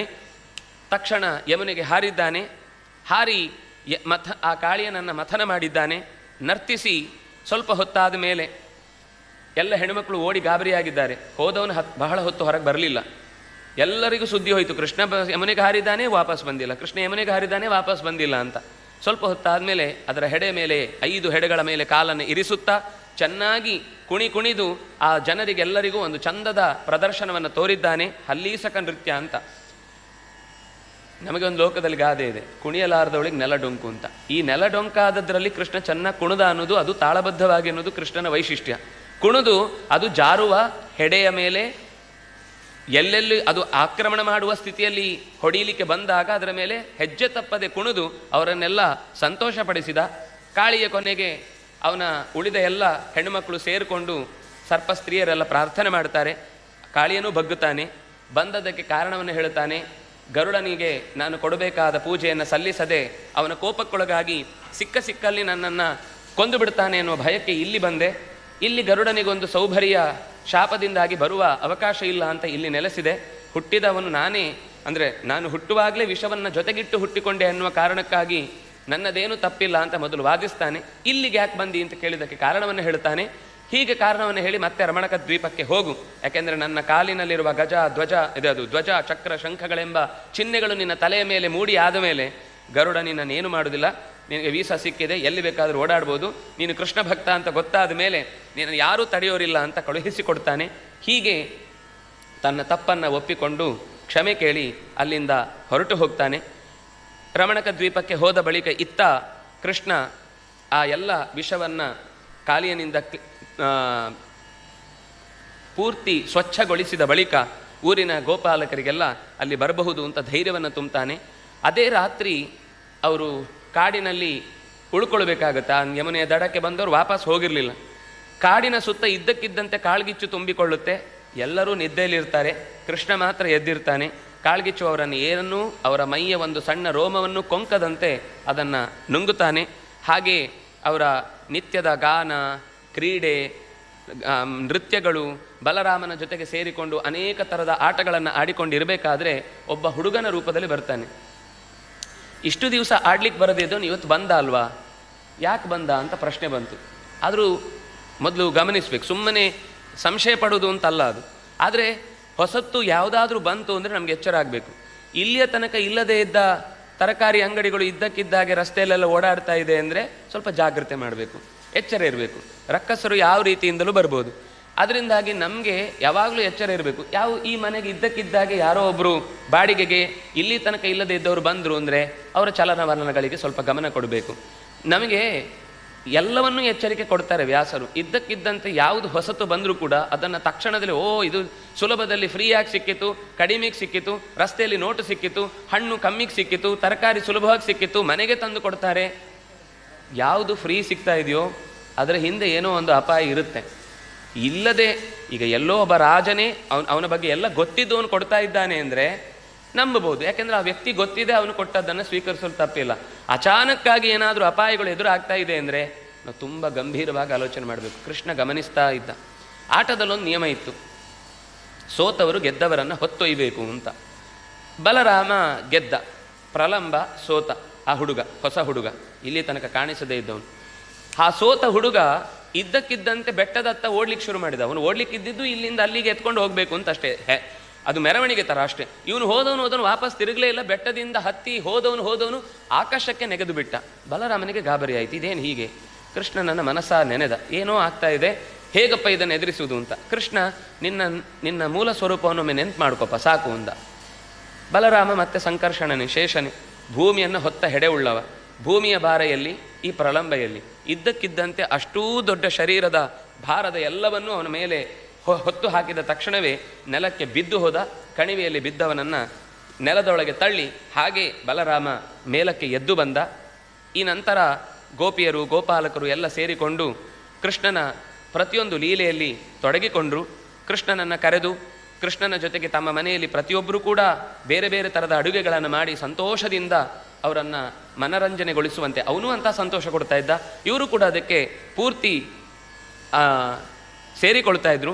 ಕಾಡಿನಲ್ಲಿರುವಾಗ ಇನ್ನೊಂದು ಬಾರಿ ತಮ್ಮ ಕಣ್ಣೆದುರುಗಡೆನೇ ಕಾಳ್ಗಿಚ್ಚು ತುಂಬಿಕೊಂಡಾಗ ಏನು ಮಾಡುವುದು ಕೃಷ್ಣ ಅಂದರೆ ಎಲ್ಲ ಒಂದು ನಿಮಿಷ ಕಣ್ಣು ಮುಚ್ಚಿಯಿಂದ ಕಣ್ಣು ಮುಚ್ಚಿದ ತಕ್ಷಣವೇ ಅಷ್ಟೂ ಅಗ್ನಿಯನ್ನು ಒಂದೇ ಸರ್ತಿಗೆ ತನ್ನ ನಾಲಿಗೆಯಲ್ಲಿ ಸ್ವೀಕರಿಸಿದ್ದಾನೆ. ಯಾಕೆಂದರೆ ಮುಖಾದಿಂದ್ರಶ್ಚಾಗ್ನಿಶ್ಚ ಪ್ರಾಣಾದ್ವಾಯುರಜಾಯತ, ಹುಟ್ಟಿದ್ದೇ ಬೆಂಕಿ ಬಾಯಿಯಿಂದ ಅಲ್ವಾ, ಪೌರುಷ ರೂಪದಲ್ಲಿ.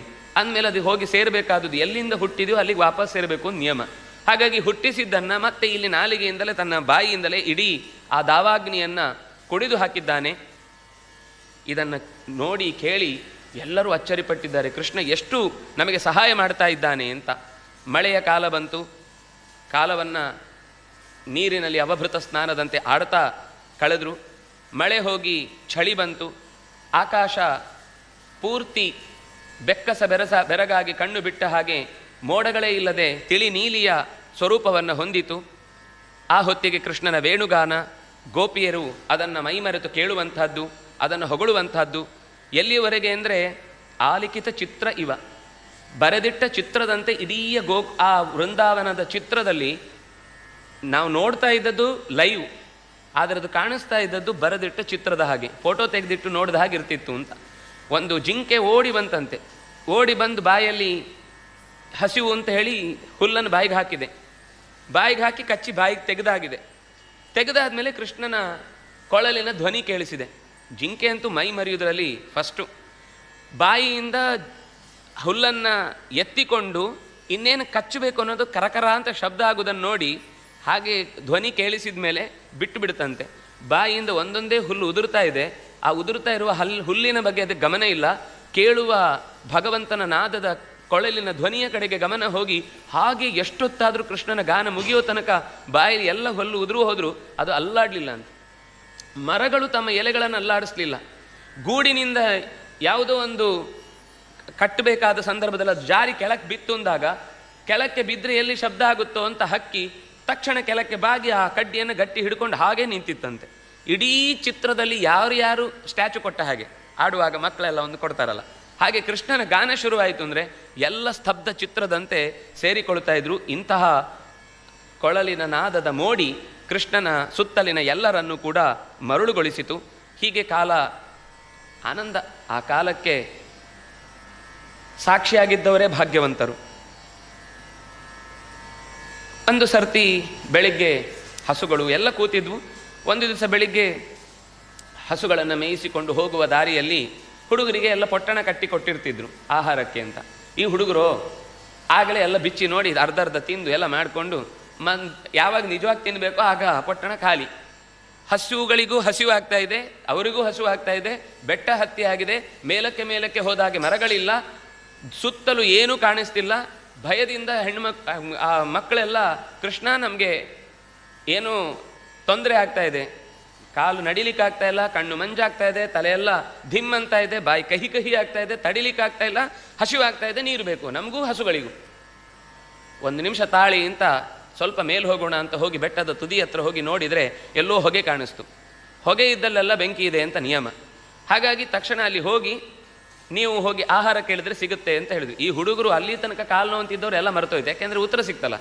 ದಡಬಡ ಅಂತ ಓಡಿದ್ರು. ಓಡಿ ಇನ್ನೇನು ಓಡುವ ಫೋರ್ಸಿಗೆ ಆ ಕೆಳಕ್ಕೆ ಇಳಿದ ಮನೆಯ ಹೆಬ್ಬಾಗಿಲು ಹಾಗೆ ತೆರೆದದ್ದನ್ನು ಸೀದಾ ಮನೆಯೊಳಗೆ ನುಗ್ಗಿದ್ದಾರೆ. ಇನ್ನೊಂದು ಸ್ವಲ್ಪ ತಡೆಯದೇ ಇದ್ದಿದ್ರೆ ಸೀದಾ ಅವರು ಮಾಡ್ತಾ ಇದ್ದ ಯಜ್ಞದ ಕುಂಡಕ್ಕೆ ಹೋಗಿ ಬೀಳಬೇಕು. ಸಿಟ್ಟು ಬಂತವರಿಗೆ.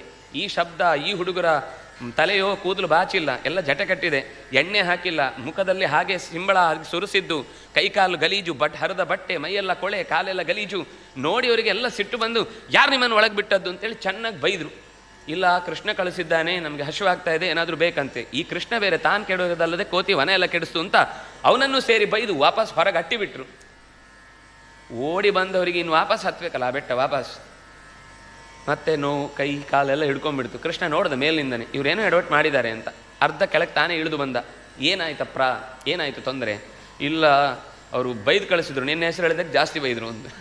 ಅದಕ್ಕೆ ಹೌದು, ಯಾರ ಹತ್ರ ಹೋಗಿ ಕೇಳಿದ್ರಿ? ಅಲ್ಲಿ ಹೋಗಿ ಇಂದಿಷ್ಟು ಗಡ್ಡ ಬಿಟ್ಟವರು ಏನೋ ಹೋಮ ಮಾಡ್ತಾಯಿದ್ರು. ಬೆಂಕಿಯ ಮುಂದೆ ಅವ್ರ ಬೆಂಕಿನೋ ಕುಂಡದಲ್ಲಿದ್ದ ಬೆಂಕಿನೋ ಗೊತ್ತಾಗಲಿಲ್ಲ, ಅಷ್ಟು ಸಿಟ್ಟಲ್ಲಿದ್ರು ಎಲ್ಲರೂ. ಅದಕ್ಕೆ ಅವ್ರ ಹತ್ರ ಹೋಗಿ ಕೇಳ್ತಾರ? ಯಾವತ್ತು ಅವ್ರ ಹತ್ರ ಹೋಗಿ ಗಂಡಸರ ಹತ್ರ ಯಾವತ್ತು ಏನು ಕೇಳಬಾರ್ದು. ಹೋಗಿ ಕೇಳೋದಿದ್ರೆ ಹೆಣ್ಮಕ್ಳ ಹತ್ರ ಕೇಳಬೇಕು. ಹೋಗಿ ಹಿಂಬಾಗಲ ಹತ್ರ ಹೋಗಿ ಅಡಿಗೆ ಮಾಡ್ತಿರ್ತಾರೆ, ಆ ಹೆಣ್ಮಕ್ಳ ಹತ್ರ ಕೇಳಿ, ಕೃಷ್ಣ ಬಂದಿದ್ದಾನೆ ಹೇಳಿ. ಇವರಿಗೆ ಒಂದು ಸೆಕೆಂಡ್ ಡೌಟ್, ಏನು ಅಂತ ಕೇಳಿದೆ ಕೃಷ್ಣ. ಅವ್ರ ಹತ್ರ ಬರೀ ಒಂದು ಸಣ್ಣ ಸೃಕ್ಸ್ರುವ ಇತ್ತು, ಇವ್ರ ಹತ್ರ ಉದ್ದದ್ದು ಪರಾತದಲ್ಲಿ ಇಟ್ಕೊಂಡಿದ್ದು ದೊಡ್ಡ ದೊಡ್ಡ ಸಟಕ ಇರುತ್ತೆ, ಕೊಳ್ಳಿ ಇರುತ್ತೆ. ಎರಡು ಬಾರಿಸಿದ್ರೆ ನಾನು ಹೇಳಿದೆ, ನನ್ನ ಮೇಲೆ ನಂಬಿಕೆ ಇಲ್ವ, ನಂಬ್ತೇವೆ ಕೃಷ್ಣ ತಪ್ಪಾಯಿತು ಅಂತೇಳಿ ಸೀದಾ ಕೆಳಕಿನಿಂದ ಹಿಂಬಾಗಿಲಿಂದ ಹೋಗಿ ನಿಂತು, ಆದರೂ ಭಯ. ಎಲ್ಲರೂ ಒಂದೊಂದು ಪಾತ್ರೆ ಗಟಾಯಿಸ್ತಾ ಇದ್ದಾರೆ, ಇನ್ನೊಬ್ರು ಇಡ್ತಾ ಇದ್ದಾರೆ, ಮೇಲಕ್ಕೆ ಇಡ್ತಾ ಇದ್ದಾರೆ, ಎಲ್ಲ ದೊಡ್ಡ ಮಟ್ಟದ ಅಡಿಗೆ ಆಗ್ತಾ ಇದೆ, ಬಗೆ ಬಗೆಯ ಭಕ್ಷ್ಯಗಳಲ್ಲೇ ಇವೆ. ಕೃಷ್ಣ ಬಂದಿದ್ದಾನೆ ಅಂತ ಹೇಳಿ ಎಲ್ಲ ಮರೆಯಲ್ಲಿ ಅಡಿಗೆ ಕೂತರು. ಯಾಕೆಂದರೆ ಬಂದು ನಿನ್ನನ್ನು ಯಾರನ್ನಾದರೂ ಹೊಡೆದ್ರೆ ಕಷ್ಟ ಅಂತ. ಆದರೆ ದಡಬಡ ಶಬ್ದ ಕೇಳಿಸ್ತು, ಇನ್ನೂ ಭಯ ಆಯಿತು. ಎಲ್ಲ ಹೊರಕ್ಕೆ ಸೊಂಟಕ್ಕೆ ಕಟ್ಟಿಕೊಂಡ ಸೆರೆಗುಳ್ಳವರೆಲ್ಲ ಬಂದು ನಿಂತು ಎಲ್ಲಿ ಎಲ್ಲಿ ಎಲ್ಲಿ ಕೃಷ್ಣ ಅಂತ ಕೇಳಿದರು. ಅವ್ರು ಕೃಷ್ಣ ಅಂತ ಅಷ್ಟೇ ಶಬ್ದ ಕೇಳಿದ್ರು, ಬಂದಿದ್ದಾನೆ ಅನ್ನೋದು ಕೇಳಿಸ್ಕೊಳ್ಳಿಲ್ಲ. ಅಷ್ಟರಲ್ಲಿ ತಮ್ಮ ಎಲ್ಲ ವಸ್ತುಗಳನ್ನು ಬಿಟ್ಟು ಓಡಿ ಹೊರಗೆ ಬಂದಿದ್ದಾರೆ. ಕೃಷ್ಣನನ್ನು ಸುತ್ತಲಿನಲ್ಲಿ ಏನೋ ಒಬ್ಬ ಬಡವನಿಗೆ ಒಂದು ದೊಡ್ಡ ನಿಧಿ ಸಿಕ್ಕಿದ್ರೆ ಯಾವ ಸಂತೋಷ ಪಡ್ತಾನೆ ಹಾಗೆ ಸಂತೋಷ ಪಡ್ಕೊಂಡು ಕೃಷ್ಣನನ್ನು ಕೂಗಿ ಕರೆದು ಕೇಳಿ, ಹುಡುಗರೆಲ್ಲ ಹೊರಗೆ ನೋಡಿದರು. ಅವ್ರ ಕೈಯಲ್ಲಿ ಏನೂ ಇಲ್ಲ ಅಂತ ಗೊತ್ತಾಗಿ ಧೈರ್ಯವಾಗಿ ಹೋಗಿ ಕೇಳಿ, ಕೃಷ್ಣ ಬಂದಿದ್ದಾನೆ, ಮೇಲೆ ಇದ್ದಾನೆ, ನಿಮ್ಮ ಕಡೆಯಿಂದ ಆಹಾರ ನಮಗೂ ನಮ್ಮ ಹಸುಗಳಿಗೂ ಜೊತೆಗೆ ಬೇಕಿತ್ತು ಅಂತ.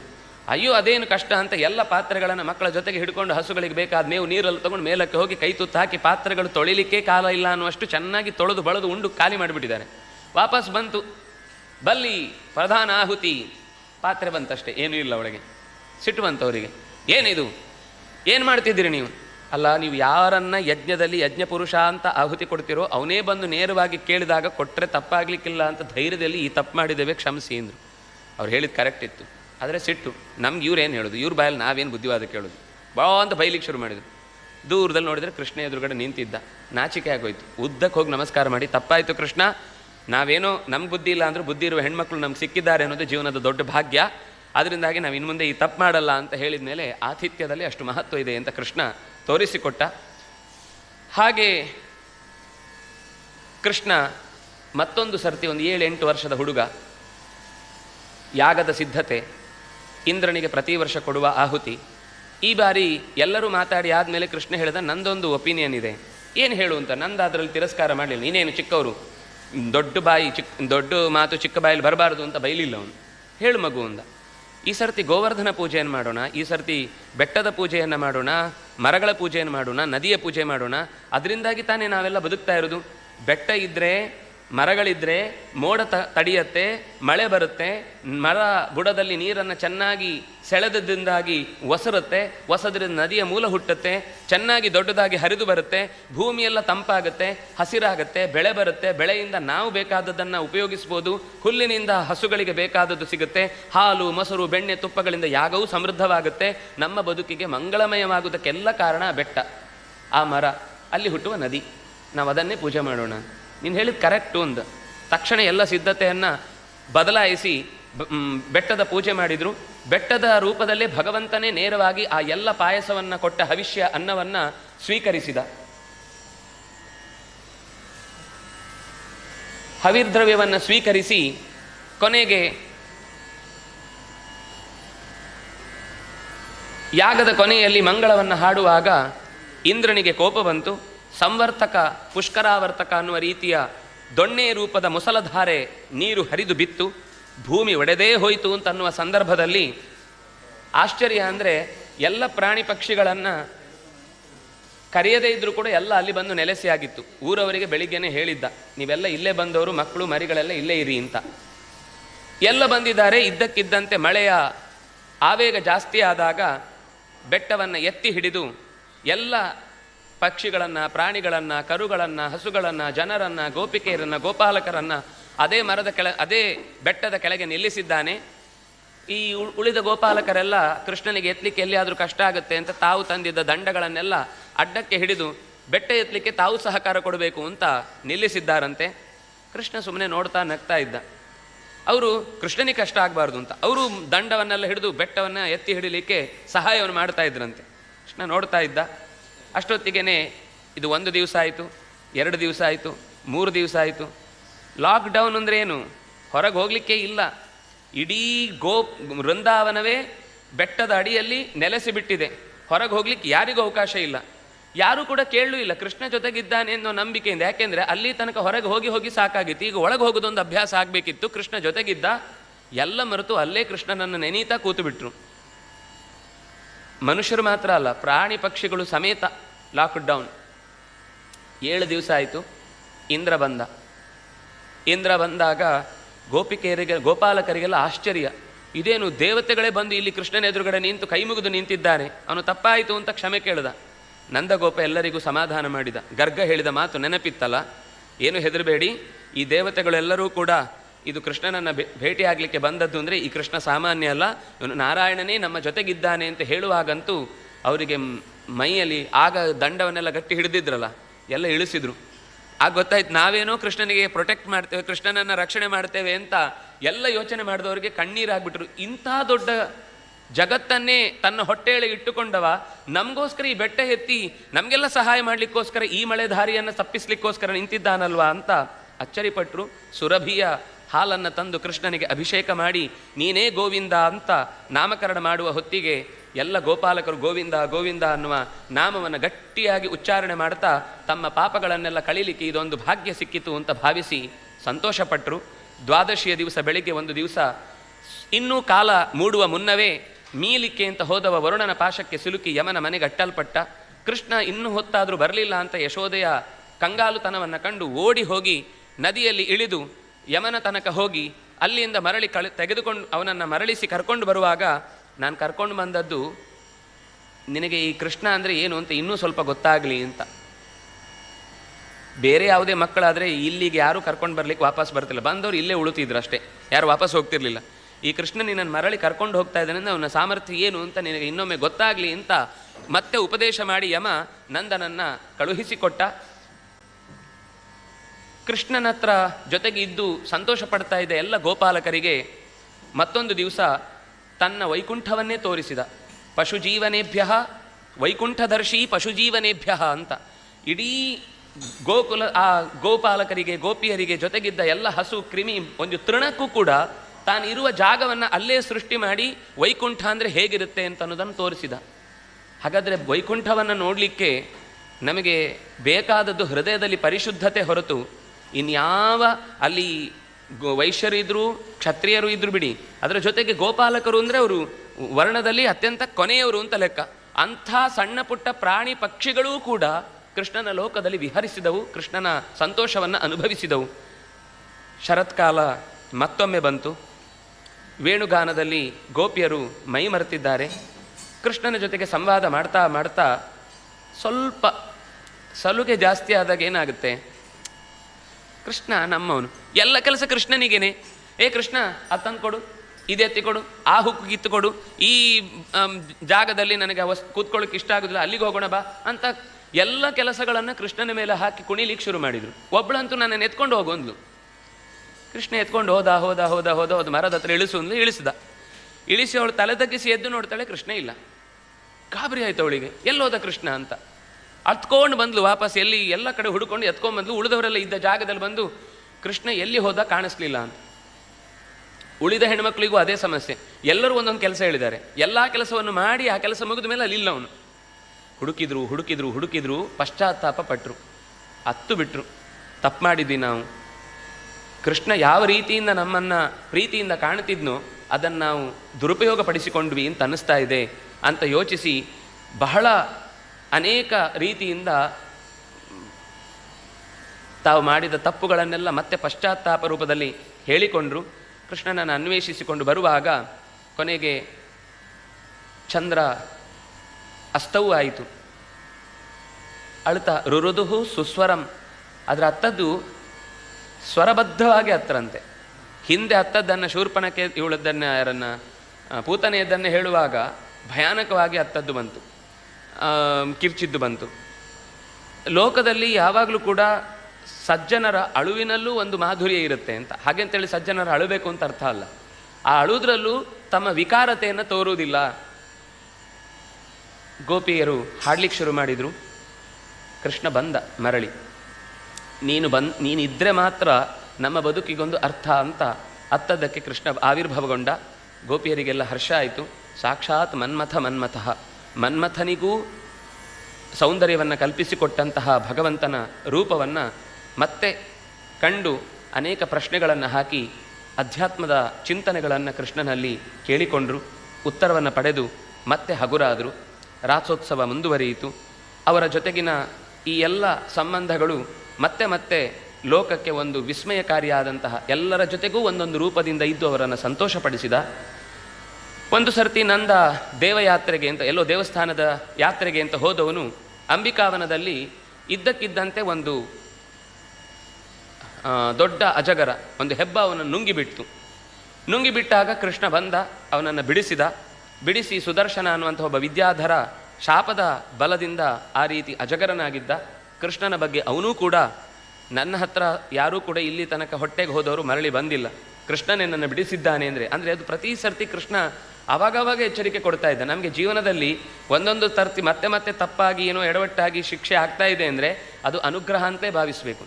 ನಮಗೆ ಇಡೀ ದೇಶಕ್ಕೆ ಒದಗಿದ ಮಾರಿ ಅದು ಒಂದು ರೀತಿ ನಮಗೊಂದು ಎಚ್ಚರಿಕೆ. ಭಾರತೀಯ ಸಂಸ್ಕೃತಿಯ ಬೆಲೆ ಏನು, ಹಿಂದಿನವರು ಕೊಟ್ಟಂತಹ ಜೀವನದ ಆ ಶೈಲಿ ಏನಿದೆ ಅದು ಎಷ್ಟು ಅಗತ್ಯವಾದದ್ದು, ಅದರಿಂದಲೇ ಲಾಸ್ಟ್ ಟ್ರುತ್ ಅಂದರೆ ಕೊನೆಯ ಸತ್ಯ ಅಂತ ಅನ್ನೋದೇನಾದರೂ ಉಳಿದಿದ್ರೆ ಅದು ಅಲ್ಲಿಗೆ ಬಂದು ನಿಲ್ಲಬೇಕು ಅಂತ ಅನ್ನೋದನ್ನು ತೋರಿಸುವುದಕ್ಕೋಸ್ಕರ ಇಂತಹ ಅಪಾಯಗಳು ಬರ್ತವೆ. ಅದನ್ನು ಪರಿಹರಿಸಿಕೊಳ್ಳಬೇಕು, ಅದರಿಂದ ಸಜ್ಜನರಿಗೆ ಅಪಾಯ ಆಗಬಾರ್ದು, ಇದೆಲ್ಲ ಸರಿ. ಆದರೆ ಅದು ಬಂದದ್ದು ದೇವರ ಶಾಪ ಅಂತ ಭಾವಿಸ್ಲಿಕ್ಕಲ್ಲ, ಅದು ದೇವರು ನಮಗೆ ಕೊಟ್ಟ ವರ. ಯಾಕೆಂದರೆ ಯಾವತ್ತೂ ಅಶುಭಂ ಏವಮಪ್ಯಶುಭಂ ಕರ್ಮ ನ ಭೂತಂ ನ ಭವಿಷ್ಯತಿ ಅನ್ನುವ ಎಚ್ಚರಿಕೆಯನ್ನು ನಂದ ಮತ್ತೆ ಮತ್ತೆ ಪಡೆದ. ಕೊನೆಗೆ ಶಂಖಚೂಡ ಅನ್ನುವ ಒಬ್ಬ ರಕ್ಕಸ ಬಂದು ಕೃಷ್ಣನ ಎದುರಿಸಿ ಸತ್ತ ಕೃಷ್ಣನ ಕೈಯಲ್ಲಿ. ಋಷಭ ರೂಪದಿಂದ ಅರಿಷ್ಟ ಅನ್ನುವ ಅಸುರ ಬಂದ, ಅವನೂ ಸತ್ತ. ನಾರದರು ಕಂಸನ ಬಳಿಗೆ ಹೋಗಿ ಕೃಷ್ಣನ ಪೂರ್ವ ರಹಸ್ಯವನ್ನೆಲ್ಲ ಹೇಳಿದೊಡನೆ ಮತ್ತೊಂದು ಸರ್ತಿ ದೊಡ್ಡ ಮಂತ್ರಾಲೋಚನೆ ಮಾಡಿ ಕೇಶಿ ಅನ್ನುವಂತಹ ರಕ್ಕಸನನ್ನು ಕುದುರೆ ರೂಪದಲ್ಲಿ ಕಳುಹಿಸಿದ್ದಾನೆ. ಮತ್ತೆ ಕುದುರೆ ರೂಪದಲ್ಲಿ ಕಳಿಸಿದ ಅಂತ ಅಂದರೆ ಹಿಂದೆ ಹಸುವಿನ ರೂಪದಲ್ಲಿ ಕಳಿಸಿದ. ಕೃಷ್ಣನಿಗೆ ಹಸು ಬಹಳ ಇಷ್ಟ ಅಂತ. ಕೃಷ್ಣ ಕ್ಷತ್ರಿಯನಾದ್ರಿಂದಾಗಿ ಅವನು ಕುದುರೆ ಪ್ರಯಾಣವನ್ನು ಅಭ್ಯಾಸ ಮಾಡ್ತಾ ಇದ್ದ. ಅದಕ್ಕೋಸ್ಕರ ಕೇಶಿ ರೂಪದಲ್ಲಿ ಹಸುವಿನ ರೂಪ ಅಂದರೆ ಕುದುರೆ ರೂಪದಲ್ಲಿ ಬಂದ. ಕುದುರೆ ರೂಪದಲ್ಲಿ ಬಂದು ಮತ್ತೆ ಕೃಷ್ಣನ ಕೈಯಲ್ಲಿ ಕೇಶಿ ಸೂದನನ ಎನಿಸುವ ಒಂದು ಹೆಸರನ್ನು ಕೊಡಲಿಕ್ಕೆ ಕಾರಣನಾದ. ಅಕ್ರೂರನಿಗೆ ಕಂಸನಿಗೆ ಯಾವ ಸುದ್ದಿಯೂ ಕೂಡ ಮರಳಿ ಸಿಹಿಯನ್ನು ತರಲಿಲ್ಲ. ಹೋದದ್ದೆಲ್ಲ ಹೋಯಿತು ಅಂತಾನೆ, ವಾಪಸ್ ಬರಲಿಲ್ಲ ಅಂದರೆ ಮುಗೀತು ಅದ್ರ ಕಥೆ ಅಂತ. ಈ ಸರ್ತಿ ಬೇರೆ ರೀತಿಯಿಂದ ಭಾವನಾತ್ಮಕವಾಗಿ ಹೊಡಿಬೇಕು ಅಂತ ಯೋಚಿಸಿ ಧನುರ್ಯಾಗವನ್ನು ಮಾಡಿ ಬಿಲ್ಲ ಹಬ್ಬಕ್ಕೆ ಕೃಷ್ಣನನ್ನು ಕರೆತರುವಂತಹ ವ್ಯವಸ್ಥೆಯನ್ನು ಮಾಡಿದ. ಅಕ್ರೂರನಿಗೆ ಗಾಬರಿ, ಒಂದು ಖುಷಿ ಒಂದು ಭಯ.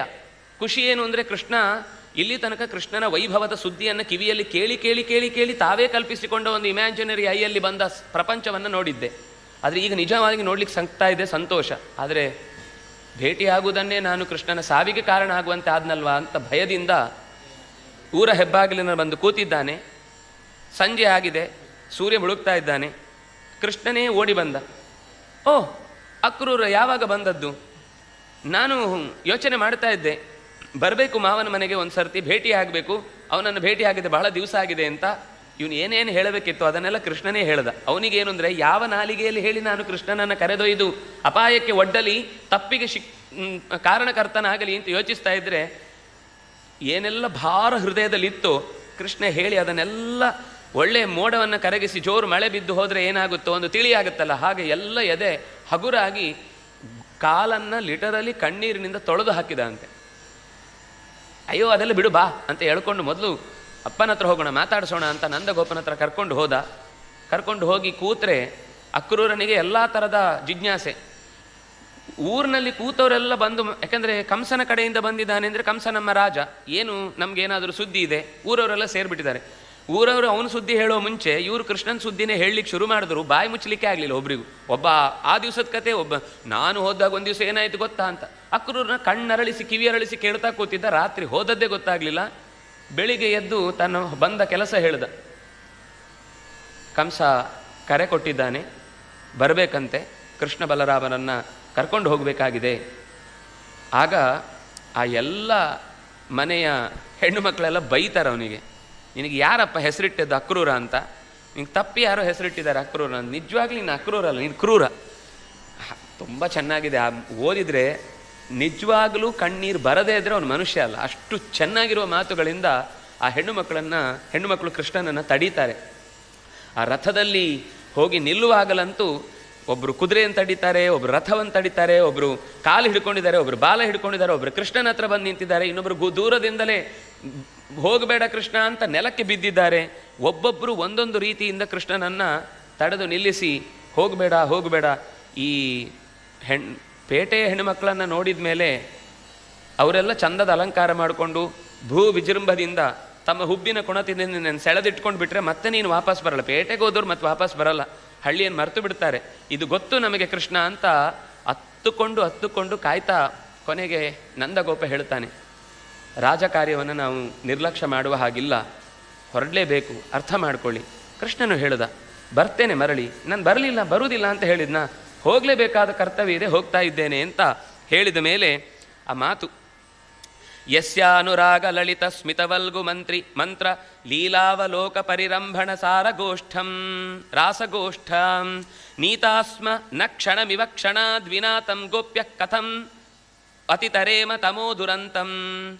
ಕೃಷ್ಣನಿಲ್ಲದ ಒಂದು ಕ್ಷಣವು, ಅದು ಕೃಷ್ಣನ ನಗೆ ಇರಬಹುದು, ಕೃಷ್ಣನ ನೋಟ ಇರಬಹುದು, ಕೃಷ್ಣನ ಆ ಓಡಾಟ ಇರಬಹುದು, ಕೃಷ್ಣನ ಗಾನ ಇರಬಹುದು, ಕೃಷ್ಣನ ನೃತ್ಯ ಇರಬಹುದು, ಇದೆಲ್ಲವನ್ನೂ ಕೂಡ ಕ್ಷಣ ಕ್ಷಣವು ನಾವು ದೀರ್ಘವಾದ ಕಾಲವನ್ನು ಕ್ಷಣದಲ್ಲಿ ಕಳೆದವರು. ಈಗ ಕೃಷ್ಣ ಹೊರಡ್ತಾ ಇದ್ದಾನೆ ಅಂತ ಹೇಳಿದ ಒಂದು ಕ್ಷಣವೇ ಹೇಗೆ ದಾಟ್ತೇವಪ್ಪ, ಕತ್ತಲೆಯಲ್ಲಿ ಕೂಪದಲ್ಲಿ ಬಿದ್ದು ಮುಳುಗಿ ಹೋಗ್ತೇವೆ ಅಂತ ಅನಿಸ್ತಾ ಇದೆ. ಏವಂ ಬ್ರುವಾಣ ವಿರಹಾತುರಾಭೃಶಂ ರಜಸ್ತ್ರಿಯ ಕೃಷ್ಣ ವಿಷಕ್ತ ಮಾನಸಾ ವಿಸೃಜ್ಯ ಲಜ್ಜಾಂ ನುರುದು ಸ್ಮ ಸುಸ್ವರಂ ಗೋವಿಂದ ದಾಮೋದರ ಮಾಧವೇತಿ. ಹೇಳ್ತಾ ಹೇಳ್ತಾ ವಿರಹದಿಂದ ತಡೀಲಿಕ್ಕಾಗದೆ ಕಣ್ಣೀರಿನ ಮುದ್ದೆಯಾಗಿ ವ್ರಜಸ್ತ್ರೀಯರೆಲ್ಲರೂ ಕೂಡ ಕೃಷ್ಣನನ್ನು ಸದಾ ಹೃದಯದಲ್ಲಿ ಹೊತ್ತವರಾಗಿ ಲಜ್ಜಾಂ ವಿಸೃಜ್ಯ, ಕೆಲವೊಮ್ಮೆ ಎಷ್ಟೇ ಅಳು ಬಂದರೂ ಸೆರಗನ್ನು ಮುಚ್ಚಿಕೊಂಡು ಅಳುವುದೊಂದು ಅಭ್ಯಾಸ ಹೆಣ್ಮಕ್ಳಿಗೆ. ಈ ಸಂದರ್ಭದಲ್ಲಿ ಸೆರಗನ್ನು ಮುಚ್ಚಲಿಕ್ಕೆ ಮನಸ್ಸೇ ಬರಲಿಲ್ಲ ಅಂತೆ. ಕೃಷ್ಣನಿಗೆ ಕಂಡು ಕೊನೆಗೆ ಕರಗಿಯಾದರೂ ನಮ್ಮ ಮುಂದೆ ನಿಂತುಕೊಳ್ಳಿ ಕೃಷ್ಣ ಅಂತ ವಿಸೃಜ್ಯ ಲಜ್ಜಾಂ ರುರುದುಸ್ಮ ಸುಸ್ವರಂ, ಜೋರಾಗಿ ಹತ್ತು ಬಿಟ್ರಂತೆ. ಗೋವಿಂದ ದಾಮೋದರ ಮಾಧವ ಇತಿ ಸ್ತ್ರೀಣಾಮೇವ ಮೃದಂತೀನಾಂ ಆಮುದಿತೆ ಸವಿತರಿಯಥ ಅಕ್ರೂರಶ್ಚೋದಯಾಮಾಸ. ಅಕ್ರೂರ ಇವರು ಅಳ್ತಾ ಇದ್ದರೆ ನನ್ನ ಕೆಲಸ ಮಾಡಬೇಕಾದ ಮುಖ್ಯ ಅಂತ ಹೊರಡೋಣ ಅಂತ ಹೇಳ್ತಿದ್ದಂತೆ. ಇವ್ರಿಗೆ ಇನ್ನೂ ಕೋಪ ಬಂತಂತೆ, ನಾವಿಷ್ಟು ಅಳ್ತಾ ಕೂತಿ ಇಲ್ಲಿ ಬೇಸರ ಪಡ್ತಾ ಇದ್ದರೆ ಇನ್ನು ಹೊರಡೋಣ ಅಂತ ಹೇಳ್ತಿದ್ಯಲ್ವಾ ಅಂತ. ಆಗ ನಂದಗೋಪ ಸಮಾಧಾನ ಮಾಡಿ ಕಳುಹಿಸಿ ಕೊಡ್ತಾನೆ. ಹೋಗುವ ದಾರಿಯುದ್ದಕ್ಕೂ ಅಕ್ರೂರನಿಗೊಂದು ಚಿಂತೆ, ನಾನು ಮಾಡುವ ಕೆಲಸ ಸರಿಯೋ ತಪ್ಪು? ಕರ್ಕೊಂಡು ಹೋಗುವ ಭಾಗ್ಯ ನನ್ನ ರಥದಲ್ಲಿ ಕೃಷ್ಣನನ್ನು ನಿಲ್ಲಿಸಿಕೊಳ್ಳುವ ಖುಷಿ ಸಿಕ್ಕಿತು. ಆದರೆ ನಿಜವಾಗಿ ಕೃಷ್ಣನನ್ನು ನಾನು ಕರ್ಕೊಂಡು ಹೋಗೋದು ಯಾವುದಾದ್ರೂ ನನ್ನ ಮನೆಗಾಗಿದ್ದರೆ ನಾನು ಬೇಸರ ಪಡಬೇಕಾಗಿರಲಿಲ್ಲ. ಆದರೆ ನಾನು ಕರ್ಕೊಂಡು ಹೋಗ್ತಾ ಇರೋದು ಕೃಷ್ಣನನ್ನು ದುಷ್ಟನಾದ ಕಂಸನಲ್ಲಿಗೆ, ಏನಾದರೂ ಹೆಚ್ಚು ಕಮ್ಮಿ ಆದರೆ ಅಂತ ಯೋಚಿಸ್ತಾ ಇದ್ದ. ಮಧ್ಯ ದಾರಿಯಲ್ಲಿ ಸೂರ್ಯ ಕಂತುವ ಹೊತ್ತಾಯಿತು. ಸಂಜೆಯ ಅರ್ಘ್ಯವನ್ನು ಕೊಡಬೇಕು ಅನ್ನಿಸ್ತು. ಯಮುನೆಯ ದಡದಲ್ಲಿ ರಥವನ್ನು ನಿಲ್ಲಿಸಿ 1-2 ನಿಮಿಷ ಹೋಗಿ ಬರ್ತೇನೆ ಎಂದ. ಕೃಷ್ಣ ಆಯಿತು ಅಂದ. ಬಲರಾಮ ಕೃಷ್ಣ ಇಬ್ಬರು ಮಾತಾಡ್ತಾ ಇದ್ದಾರೆ. ಮುಳುಗು ಹಾಕಿದಾಗ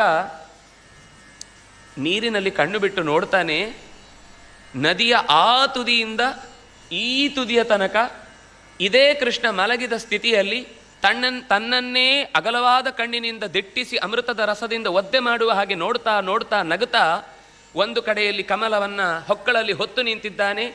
ಲಕ್ಷ್ಮೀ ಪಾದವನ್ನು ಒಪ್ತುತ್ತಾ ಇದ್ದಾಳೆ. ದೇವತೆಗಳು ಗಂಧರ್ವರು ಒಂದು ಕಡೆ ಸ್ತೋತ್ರ ಮಾಡ್ತಾ ಇದ್ದಾರೆ. ವೇದದ ನಾದದಿಂದ ಭಗವಂತನ ಎಷ್ಟು ಸಂತೋಷ ಪಡಿಸಿಯವು ಅಂತ ಋಷಿಗಳು ಕಾತರದಿಂದ ಮಂತ್ರಗಳನ್ನು ಹೇಳ್ತಾನೆ ಇದ್ದಾರೆ.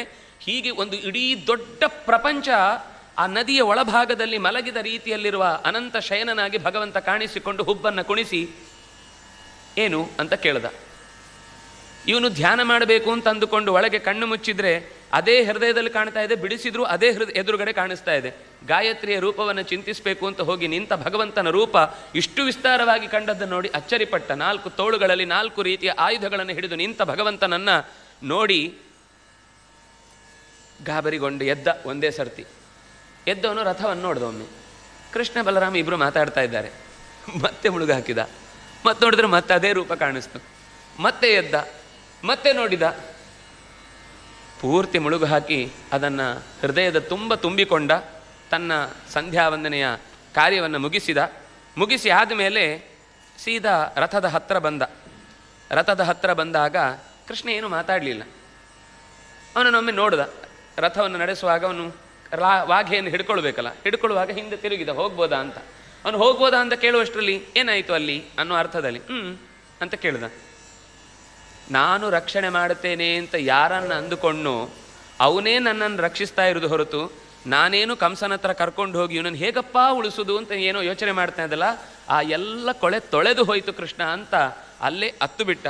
ನತೋಸ್ಮ್ಯಹಂ ತ್ವಖಿಲ ಹೇತುಭೂತಂ ನಾರಾಯಣಂ ಪುರುಷಮಾದಿಂ ಅವ್ಯಯಂಚ ಯನ್ನಾಮಭಿರ್ಜಾತ ಜಾತಾದರ ಅರವಿಂದ ಕೋಶಾತ್ ಬ್ರಹ್ಮಾವಿರಾಸೀತ್ ಯತ ಏಷ ಲೋಕಃ. ಅಖಿಲ ಹೇತುಭೂತಂ, ಜಗತ್ತಿನ ಎಲ್ಲದಕ್ಕೂ ಕಾರಣಭೂತನಾದ ನೀರಾಯಣನೆನಿಸಿ ನೀರಿನ ಮೇಲೆ ಮಲಗಿ ನೀರಿನ ಒಳಗೆ ಇದ್ದು ನೀರನ್ನು ಹೊತ್ತು ನಿಂತು ಪುರುಷ ರೂಪದಲ್ಲಿ ಎಲ್ಲರೊಳಗೆ ನೆಲೆಸಿ ಏನು ನೆಲೆಸಿದಾಗಲೂ ಅದರ ದೋಷವನ್ನು ತನ್ನೊಳಗೆ ಅಂಟಿಸಿಕೊಳ್ಳದೆ ಎಲ್ಲದಕ್ಕಿಂತಲೂ ಮೊದಲಿದ್ದು ಎಲ್ಲ ನಾಮಗಳಿಂದ ತಾನೇ ನಿರಂತರವಾಗಿ ಹೇಳಿಸಿಕೊಳ್ಳುತ್ತಾ ಅರವಿಂದ ಕೋಶದಲ್ಲಿ ಚತುರ್ಮುಖನನ್ನು ಹುಟ್ಟಿಸುತ್ತಾ ಅವನಿಗೂ ಬಂದ ಪ್ರಶ್ನೆಗೆ ತಾನೇ ಉತ್ತರ ಎನ್ನುವ ಎಚ್ಚರವನ್ನು ತನ್ನ ಮೂಲದಲ್ಲೇ ಇದೆ ಅಂತ ತೋರಿಸಿಕೊಟ್ಟವೋ ನಾರಾಯಣನೇ ನತೋಸ್ಮ್ಯಹಂ.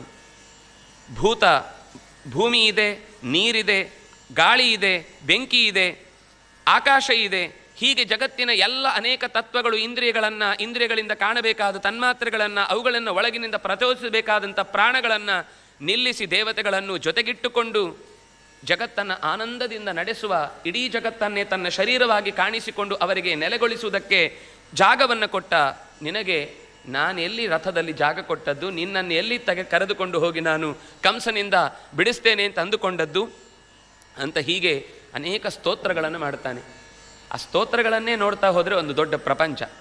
ಸರಿ, ಅಕ್ರೂರನ ಮನಸ್ಸು ತಿಳಿಯಾಯಿತು. ಮಥುರೆ ಹತ್ತಿರ ಬಂತು. ಹೆಬ್ಬಾಗಿಲಿನ ಮುಂಚೆನೇ ಕೃಷ್ಣ ಹೇಳ್ದ, ನೀನು ಒಳಕ್ಕೆ ಹೋಗು, ನನಗೆ ಸ್ವಲ್ಪ ಕೆಲಸ ಇದೆ ಇಲ್ಲಿ, ಇಳಿತೇನೆ ಅಂತ ಇಳಿದಾಗ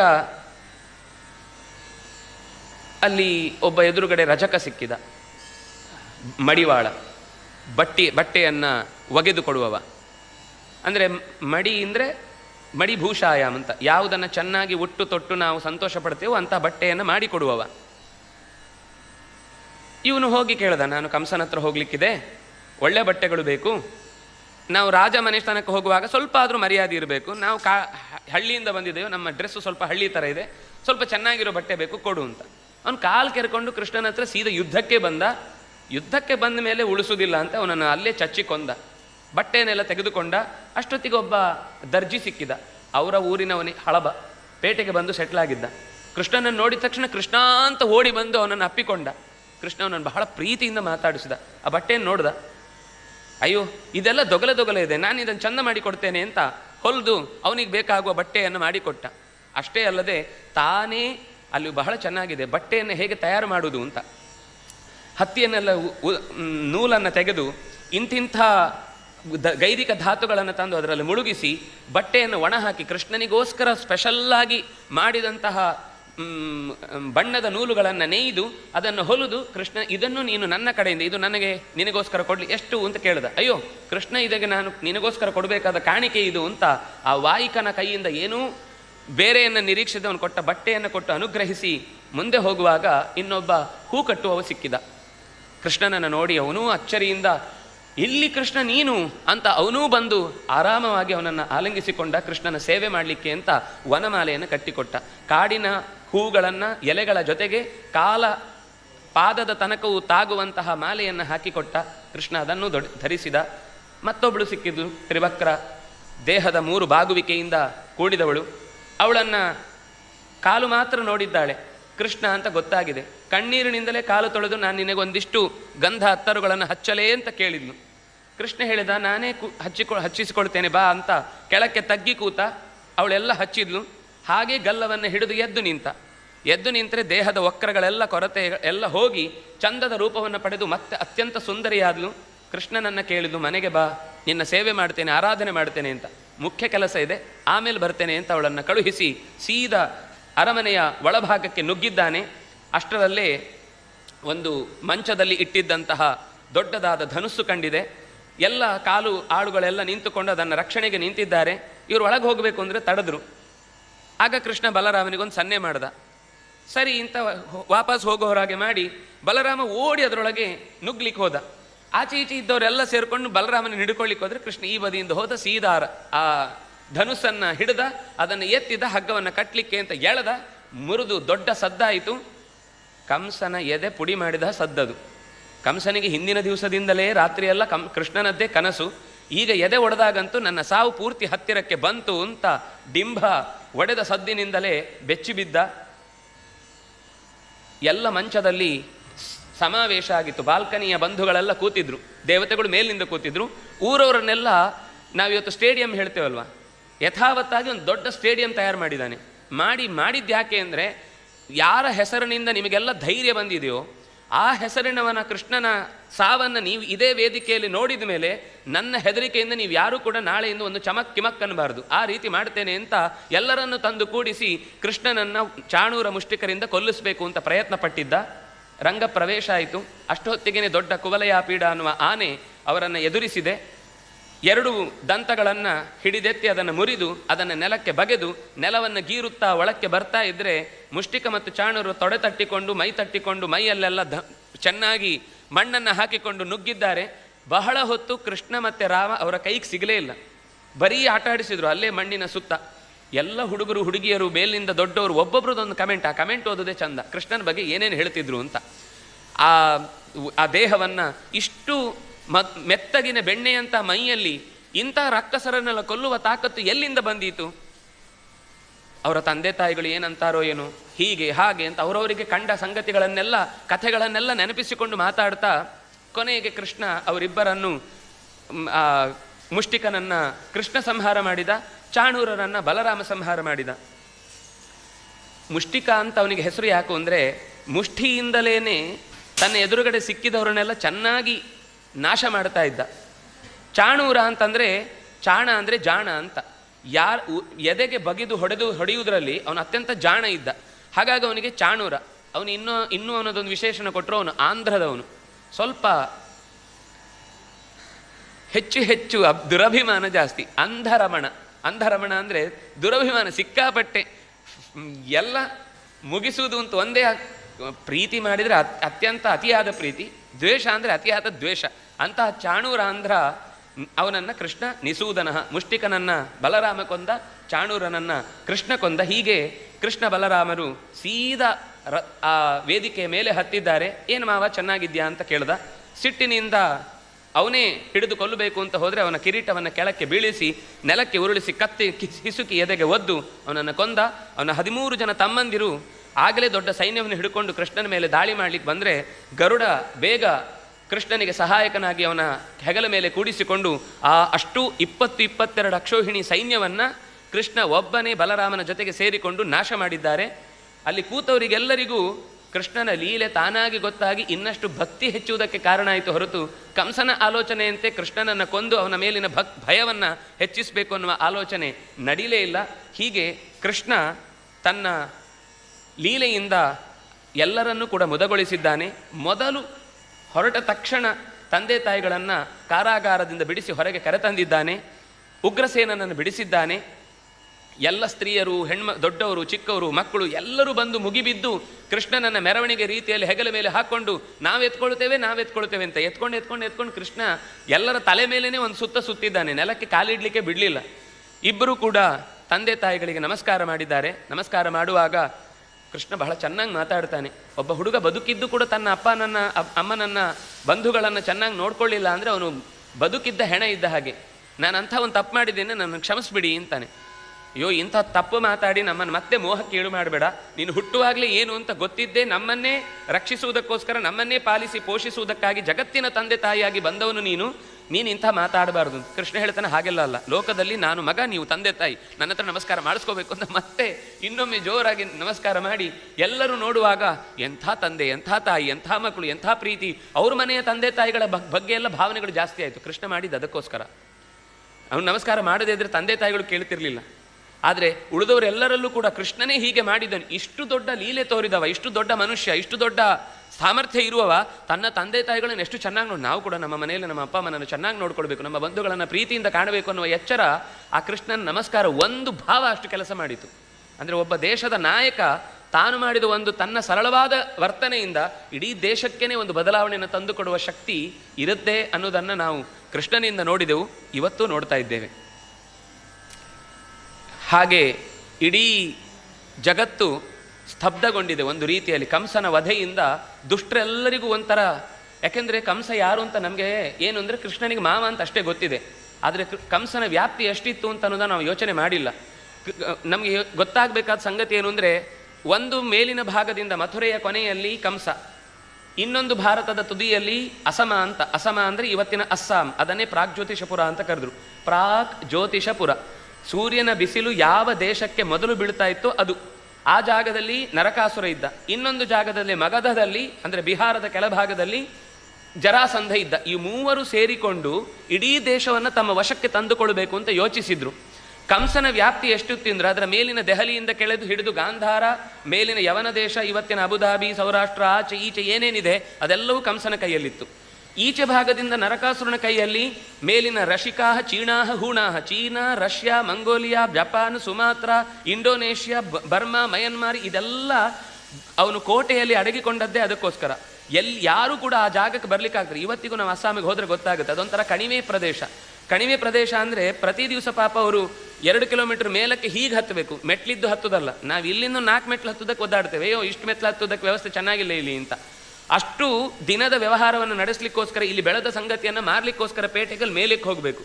ಕೆಳಗೆ ಇಳಿಯುವಾಗ ಚೂರು ಜಾರಿದ್ರೆ ಪೂರ ಮೇಲಕ್ಕೆ ಹೋಗುದು. ಅಂಥ ಕಡಿದಾದ ಜಾಗದಲ್ಲಿ ತನ್ನ ಮಾಯಾರೂಪವಾದಂತಹ ಮುರ ಮೊದಲಾದಂತಹ ಮಂತ್ರಿಗಳ ಕೈಯಿಂದ ರಕ್ಷಣೆಯನ್ನು ಮಾಡಿಕೊಂಡ ಜಾಗದಲ್ಲಿ ನರಕ ಇದ್ದ. ಇನ್ನೊಂದು ಮುಂದೆ ಬಂದವನು ಜರಾಸಂಧ.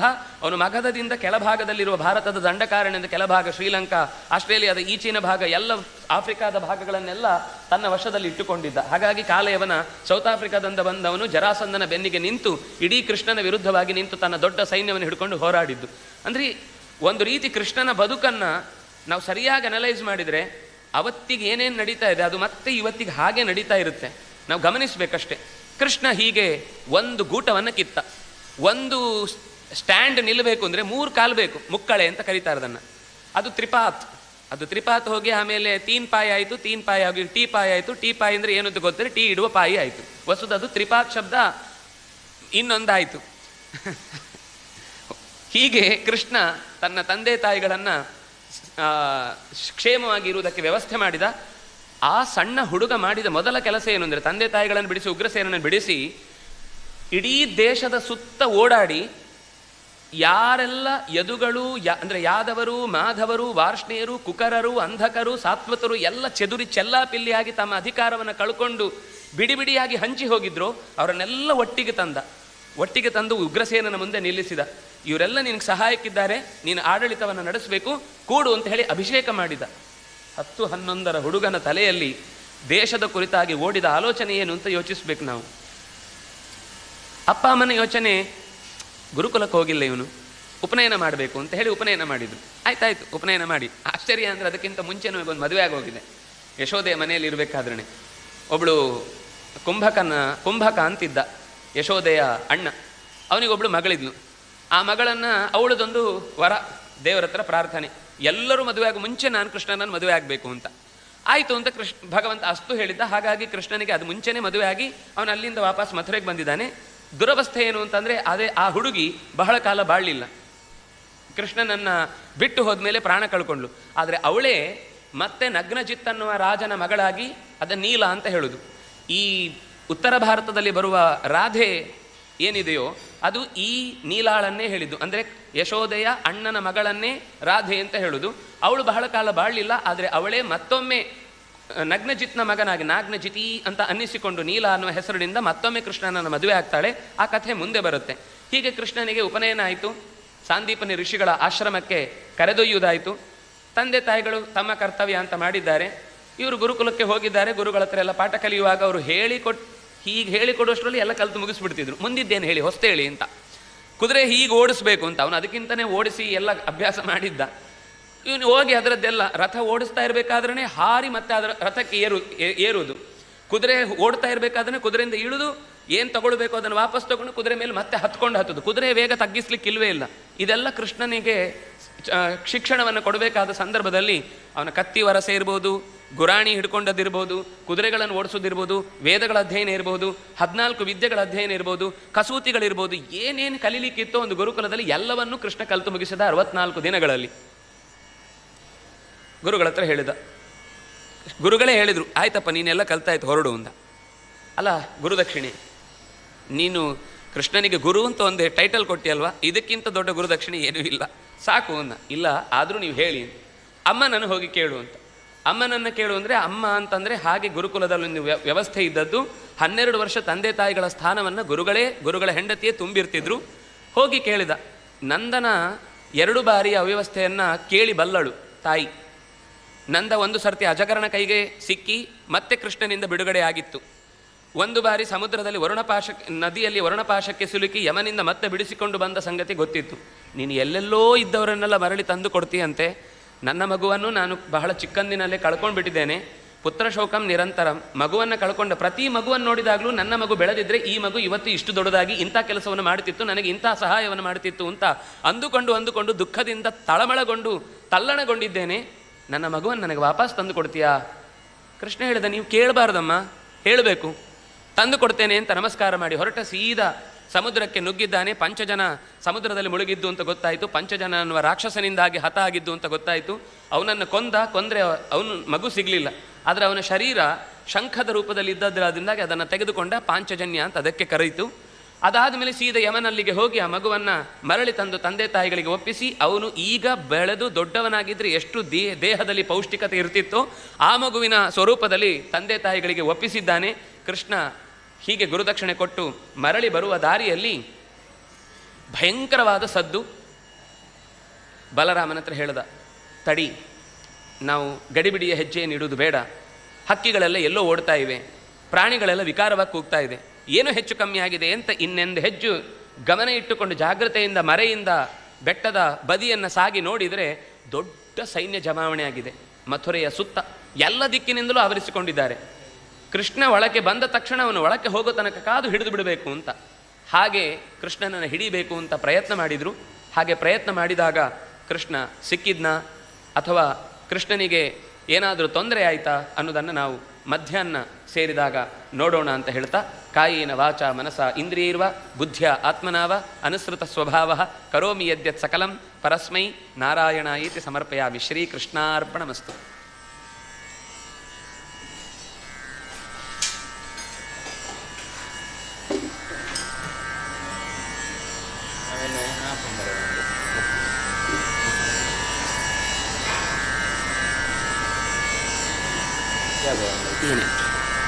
ಮಂತ್ರಾಲಯ